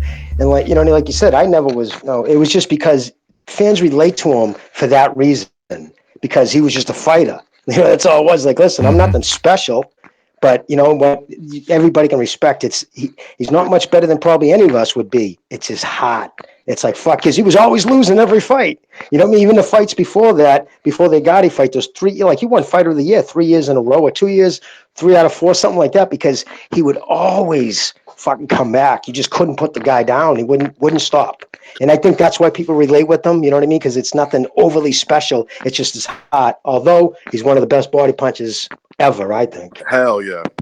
Yeah, that saved him a lot. That allowed him to hang in there with a lot of these guys. It's interesting. Heart, you can't buy it, man. I mean, I was watching an amateur fight one day and live, and this guy was outmatched. All right, he's getting tagged up, and it doesn't seem like he's gonna make it. To his credit, he adjusted. He blocked what he had to. He took what he couldn't block, and he was a man about it. And he went the distance. Amateur fight, three round fight. I went up to him and I said, "Listen, man, lots of respect for you, man, because you could have pulled out. You could have faked an injury. You were taking some hard shots, and you made it to the limit." And I said, "You got the heart, man. You can't buy that." But you can't improve, like, somebody can't improve heart. I mean, maybe you could. I'm not a pessimist or anything. I do believe that everybody can always improve, but heart is something that's very hard. Not everybody knows how to improve heart. It's not like conditioning where you know what you have to do. Heart is something that you have to find for yourself. And so I told the guy, all you got to do is really tighten up your technique or whatever and improve. And but you already have the heart. And the guy said, "Thanks, man, thanks." So give him a little encouragement there. But it's true, man. Fucking Mickey Ward, for example. He wasn't ever gonna give up. Like, I don't think quitting ever entered his mind. And he doesn't know. He doesn't know how to. And I'll tell you where that was detrimental to him too. There was when he lost those 4 fights in a row, or 5 fights in a row. Now that's why I was so hard on Rigondeaux. Mickey's hand, his right hand, would fold like an accordion in the first or second round in 5 fights in a row. So he is a one-handed fighter in his left hand, not even his power hand. I mean, his power hand's dead. And it would happen always within the first or second round, and he would go the full 10 and take a beating. And it was like, dude, just stop. His brother would be like, Mickey. He's like, fuck you, no. And the other guy knew he had a broken hand, and the other guy would even say to him at the end of the fight, "Why did you just stop?" Mm-hmm. He's like, "'Cause fuck that." You know what I mean? Well, it's interesting. And so that's why when I see Rigondeaux with this puffy knuckle, suck my dick. Well, listen, we can't force guys. Like, if they want to quit, they quit, but then they have to live with the consequences, right? Like, they can't. It's show business. And if you quit, most people aren't going to understand. They're not going to have sympathy for you. I mean, look at Vitaly Klitschko. He quit because he had a fucked shoulder. But to his credit, he came back after everybody was calling him Klitschko. Israel Vasquez had a shattered nose. Was that? A shoulder, that's different. When you have an injury, man, there's a difference from an injury to being hurt. You got a hurt hand. If you're injured, if you got an injured shoulder, you can't fight. I don't blame Klitschko for stopping there. And I wouldn't even have blamed Rigondeaux if he just came up and was honest like Walters. No, I can't win. This kid's making me look stupid, so I want to stop now, thank you. I would have had more respect for that than, which hand is it? Oh, yeah, it's this one. It's like, fuck you. Because basically he's saying, I don't respect you guys enough to tell you the truth. Right, yeah. So fuck you. Yeah, that's a good point. That's a very good point. Like, at least be honest and listen. Like with what's his name, Victor Ortiz, after the Maidana fight, he says, "Listen, I don't want to take this kind of punishment." All right, he's telling you up front. He doesn't wanna. He's not willing to go there to that dark place. You may not like the answer, but at least with Victor Ortiz, he said, "Look, I don't want to go through this." Exactly. He's not bullshitting. He's honest. Exactly. You don't shit on a man for being honest. I wouldn't have. I didn't. Yeah. But don't lie. Don't pretend you're a heart of a lion and pretend like, I would have beat him if it wasn't for this hand injury. Mm-hmm. It's like, you prick. Especially after all the talking he did.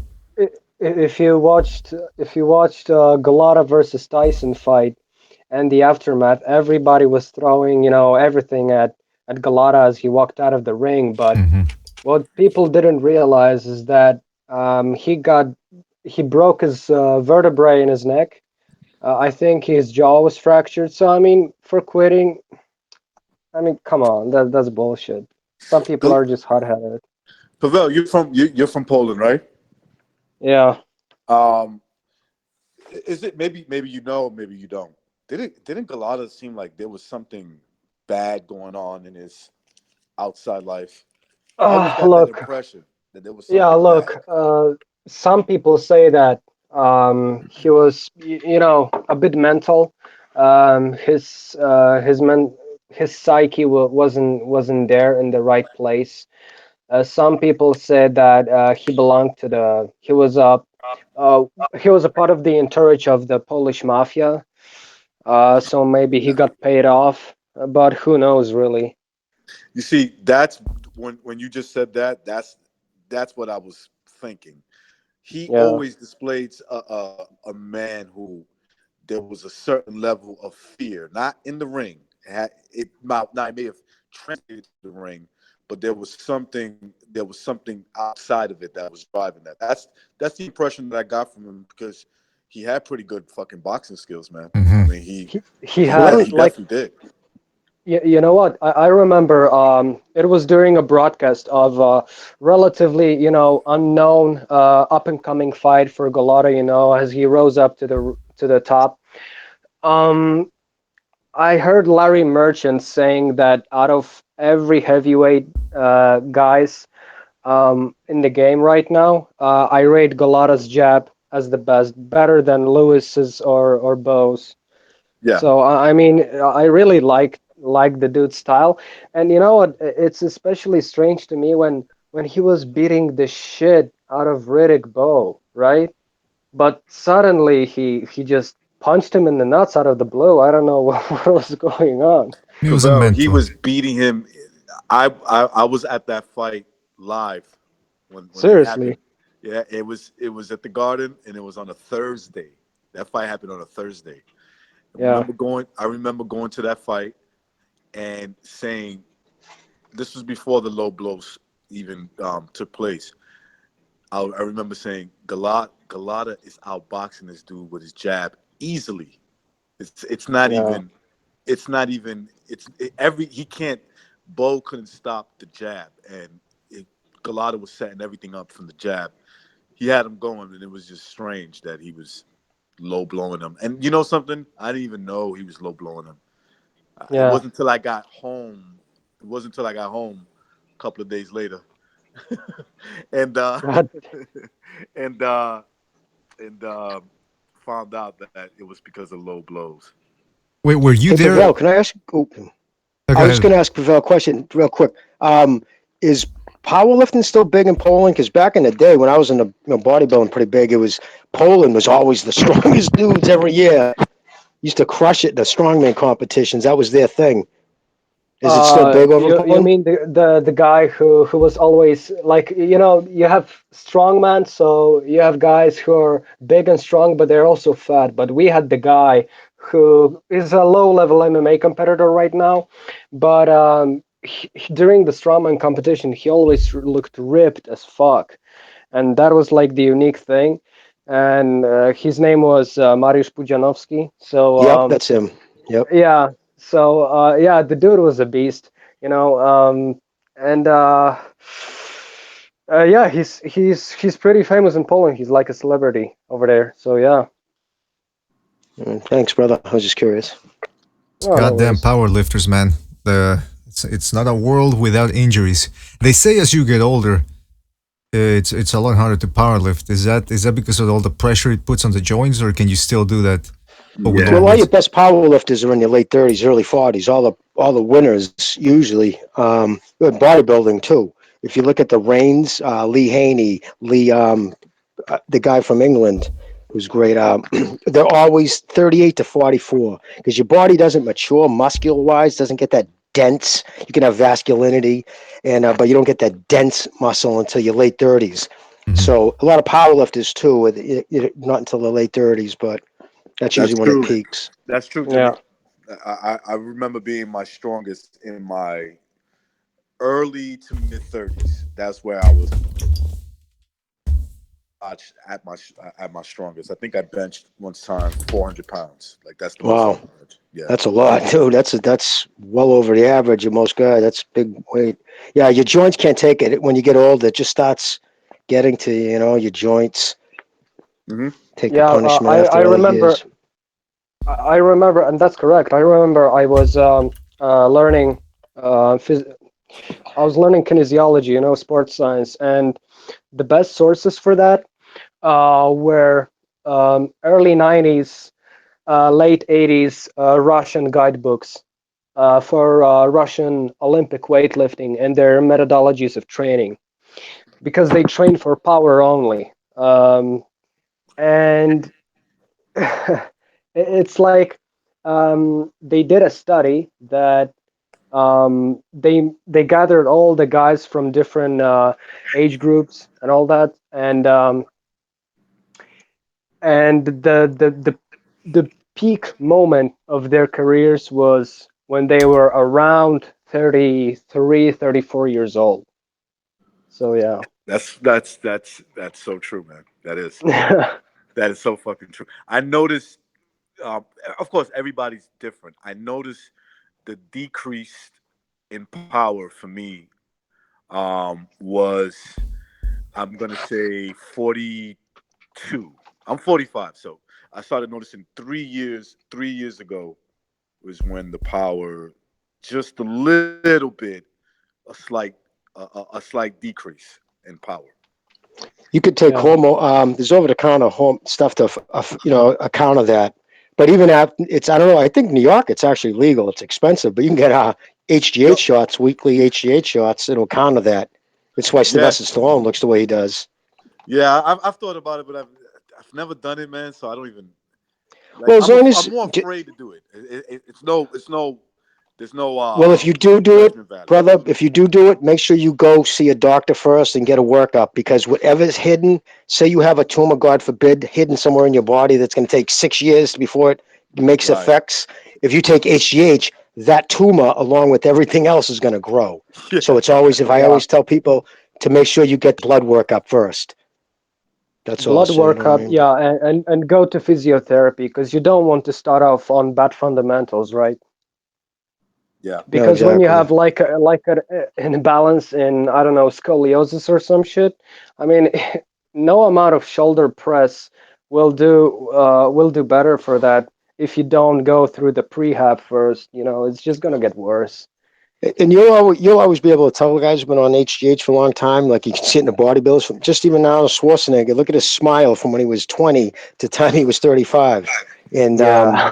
Sylvester Stallone too, because their teeth start spreading, their joints. You'll notice their elbow joints get pointier because it seals off, it caps off your joints and your intestines grow. It's why in the 90s when it was crazy, all the bodybuilders they got that bubble gut. They would turn sideways. They look like they're 9 months pregnant because their intestines Yeah. were growing along with their muscles. Damn. That's Oh the yeah. problem with the HGH. It makes everything grow. Yeah. That's what. And you know something, Jimmy, because I've been to plenty of gyms and even the gym that I'm in now, that you can see when you can, like you said, their intestines are growing. You can see like their stomach growing, but it's all rocked and shit. And I look at Remember them and it's like, back in the 90s with the fluorescent T. Michael cut shirts they would wear in the clown pants. yeah, yeah, yeah. I know exactly what you're talking about. I can spot it. Like some of these guys come up to me and they tell me what they do. But obviously I don't know everybody in every gym that I go to. So, but I'm you can sorry you see the checked out. I signs. didn't hear what you said. No, I'm sorry. I was saying that in the gyms that I go to, some of the guys I know there, right? They take stuff like that. I actually work out with a guy who takes HGH.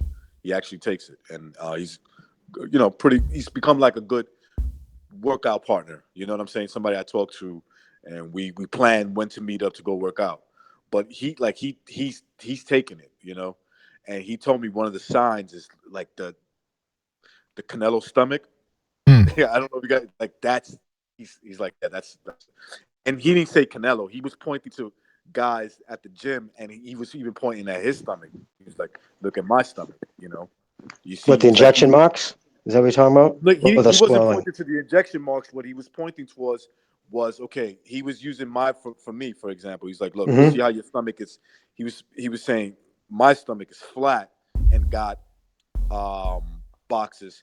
His stomach is coming out and it got boxes. Okay, yeah, He from said the that's growth, one yeah. of the signs of a. If you see that a guy's on HGH, but he goes, that's one of the signs. In injection sites, like if you look at Mayweather, those little pimples, they look like pimples, but they're under the skin. What Correct. happens with HGH, if you shoot it into the muscle, like steroids, it's intermuscular. You have to take the HGH and you have to find the body fat. So when you're getting lean, you have to usually pinch your stomach, and they pinch your stomach, and then they shoot it there, and you get those little balls. It takes weeks for it to dissipate, and sometimes it doesn't because these little BBs, and you see like a ton of guys in bodybuilders, see them all over their stomach. And it is Mayweather's clear as day at 37 with 3 of them right across his lower abs. It's insane. Yeah. Yeah. Yeah, that guy was on something because he looks in better shape now And than then he did when he was 26. I'm sorry. So Yep. Yeah, they weren't there 10 years earlier. You look at pictures 10 years earlier, those same little BBs, they don't grow on their own, you know? exactly. Well, listen. And I'm sorry, go ahead. Yeah, go ahead. Go ahead. No, I was going to say one of the and something that he pointed out to me, and he was using it as an example. He's like, he was like, do you know when you bench press, like if you bench press correctly, you can work out even your stomach muscles, right? You can work out your stomach muscles, and I'm like, yeah, you know, there's a way to bench press where you tense everything in your body while you're lifting. He's like, well, what? Why do you? He's like, why do you think their stomach is coming out? He used that as an example like that. He said they're doing it because they're getting the HDH that they're shooting through their fucking stomach is where they're generating all that power. You know what I'm saying? That's where they're generating through the core of their stomach, and they're able to bench press, you know, at a maximum weight. I mean, there's guys in my gym that these guys are fucking lifting up like, you know, 300. Like I can't lift up 350 to 400, you know, like I used to. You know what I'm saying? I can't do that anymore.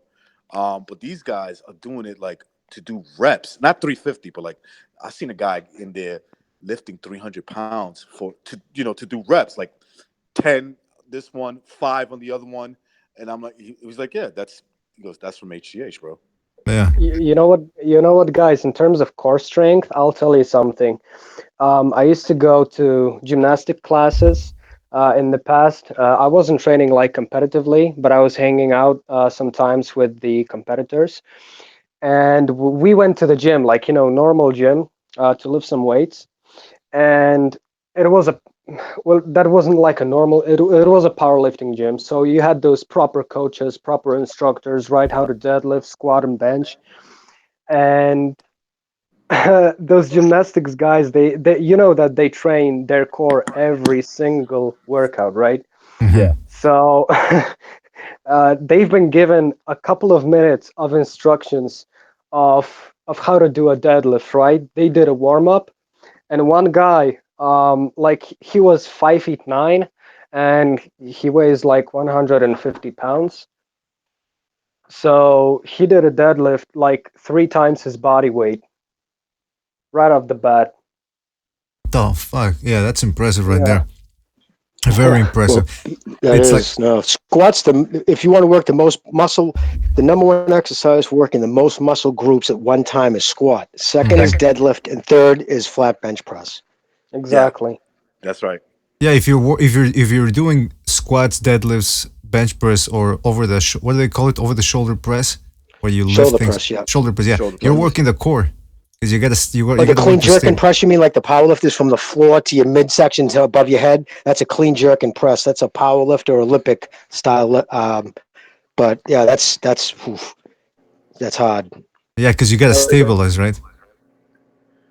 Yeah, I trained for bodybuilding, although my training regiment was always based, and I trained a lot of people, and some Mr. New England, Scotty Hagan was one of my clients, but there was always based in powerlifting, except for bench pressing. I didn't have anybody bench press because it's just, I don't like anything that locks. You bring the bar to your chest, right? You should be able to go lower. So I was a big dumbbell guy. I would have guys go up to the biggest and just really stretch deep and then because you know if you're looking to unless you're looking to power lift, then you do bench pressing. But Yeah, you're Now right with the bench. think about this, Jimmy, for a second. I knew a kid in Florida. Now I told you at my strongest, I think I benched like 400 pounds. I forget, you know what I'm saying? But the guy at 17 bench press 500 pounds. Florida, you 17. said? This is in Florida. Yep. Was his name Anthony? Oh, what the fuck? Whoa. Black kid? Was he black? This is in the 90s. Yeah, was he black? No. No, No, okay, he's a all white right. kid. Because it was a He's a black kid white from kid. Florida who just, he was a freak of nature. This was in this was actually this was in the late 80s. Okay? This was in the late 80s. He was 17, 5'10", 220 pounds. He bench pressed 500 pounds. It's insanity. Yeah, he must have been clean monkey too, right? tendons. Yeah, what's that? Oh, I'm sorry. I thought I was on mute. I was talking to myself. I didn't realize. I apologize, guys. Don't worry about it. Don't worry about it. This kid, and I said we were talking about where I felt like I peaked, where I was my strongest, was in my early to mid 30s is where I felt that I was my strongest, and the most I could ever bench press was more likely 400 pounds, and that's pretty impressive for a lot of people. But this kid outdid that at 17 by over 100 pounds. That's insane. That's not. I gotta tell you, I'm suspicious of his methods or what he did to get there because I don't. No, maybe he's. Did he have a bench shirt on? Did he have a bench press shirt on? Yeah. What are those bench press shirts? Yeah. Because those will tend to add 40 to 50 pounds. Because if you ever put one on, it literally pulls your shoulders forward. It's actually crazy. It just, you know what I mean? It's meant to keep your shoulder and keep you from. Because I'll tell you, there's not a worse injury when you see somebody tear a pec. It looks like a window screen. You know the old-fashioned blinds used to give it a tap and it would roll up at the top. You know what I mean? That's what it literally happens to your pec muscle. It's connected to the base, and that thing pops and it rolls up into your collarbone. And a bruise will go to your fucking knee to your neck. It's gross.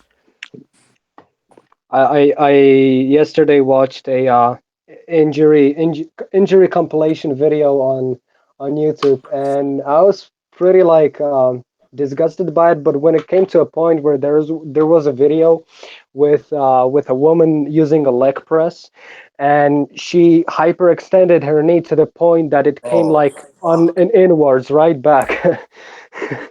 I seen that. It almost made me puke. It was disgusting. Yeah. I saw that video. Horrible. I saw a guy. I didn't see it because thank God he had his pants on. But he was squatting. He blew his asshole out of his ass. His whole insides came out. He was trying to squat 600 pounds. Oh my goodness gracious! And he had it by an ambulance. Man, they couldn't even put half his rectum shot out of his asshole. That happens more than people realize. So if I write on Google powerlifting asshole explosion, there's gonna be some results. Right, swear to God, man, you'll go, what the fuck? Yeah, there's some horrible injuries, man. Legs folded over, like squatting, and yeah. There's definitely worst I ever did was I puked. That was the worst. In the middle of squatting a couple of times, twice it happened. I puked. Over the barrel. It's actually it's actually a taboo thing in powerlifting environment, because I've heard that they tie up their dicks like with a string. They block that pipe that you piss through, and that way you won't piss when you fucking squat 400 pounds, right? So it's definitely a thing. Well, I have a string around my dick right now, and I'm not even powerlifting, but I guess to each his own, right? Whatever works for you. Listen. What is it reminding you of? Is that a reminder? Keep a string around. No, it's just it builds stamina, builds strength. Look, I'm curious. I want to look up powerlifting asshole explosion. So I wanted to end this at 2, but we started talking about powerlifting. So I guess I enjoyed the conversation, half an hour of powerlifting and all that. So I want to thank everybody for joining. Everybody that was here. Cameron, Stu was here for a little while. Recognize Pavel, apology. Jimmy, also Boxing Junkie was here as well, and Boxing, what's his name? Hold on a sec. I always forget his name. Boxing Known. Everybody's got boxing in their name. So I want to thank you Peace, guys my for. brothers. Yes, thank you Peace, for brother. joining. Be safe now. You Take too, care, bro. guys. By the way, See the you later. Americans, you Americans, do you have the day off tomorrow or? Not me, Yes. BDA. I still got to work. I do. All right, so well, maybe we'll set something up for tomorrow, another stream, but I'll come in with more. I still have some subjects here left over, so Can I suggest a late night? Because I'll be available all tomorrow night. well, yeah, we'll see. Why not? It's been a while since we haven't done a late night. Why not? And I We'll just want to take the time again to thank you, BDA, you and Bucho. Really, seriously, dude. It's not lost on me that you take your time out of your day to do this for us. well, I it's not appreciate it, lost. but I just want to say thank you. Not lost on me that you guys come here either, man. I mean, it's a much more fun show when you guys are around. I'll say that much, man. Thank you. Can I say one thing before you go, guys? I just wanted to say that as a fairly young guy, I really appreciate, gaining knowledge and wisdom through you older guys' experience. It's a really great thing. And as an older guy, I can tell you, I learned shit from you guys. So it's a two-way street. You know what I mean? So Win-win great goes. situation. Absolutely, gentlemen. Absolutely, yeah. I'm always cracking up or learning here at the BDA Boxing Arena. It's always a However, fun you're pretty show. informed yourself, man. When it comes to strength and power and how the body works. Oh no, it's just when you invest Thank the you. time. All right, guys. So again, I want to thank you for joining. Always appreciate your input, and I'm just gonna thank people in the chat for joining as well. Nelman Brown, Catch Nell, give me my fight. Precise was in there as well. Karam Bread, Tommy Boxeo, Mr. Coxey, the Shepherd's Sons. You guys were cracking me up during the show as well. Glenn Rodwell, Stu was in there as well. Pavel was in there as well. So Winter Design was in there. Thanks, shout out to him. Shout out to Roddy Davis, who also came in. Overhand, Alan Domirecki, Mighty Claire, Nesmatic, Joey Ocean. It's a fucking cool last name right there, Joey Ocean. The Quags, Mr. Coxey. So again, guys, thanks for joining. Always appreciate having you here. Don't forget to like, subscribe. Don't forget to check out the downloadable format or the downloadable version of this podcast over at Spreaker or in Stitcher. Don't forget to check out our Patreon page. Thanks a lot, guys. And enjoy the rest of your Sunday. And we'll see you in the next one, folks. Take care. Oh, shit. Wrong music. Oh, why not? I like it. Oh, there we go.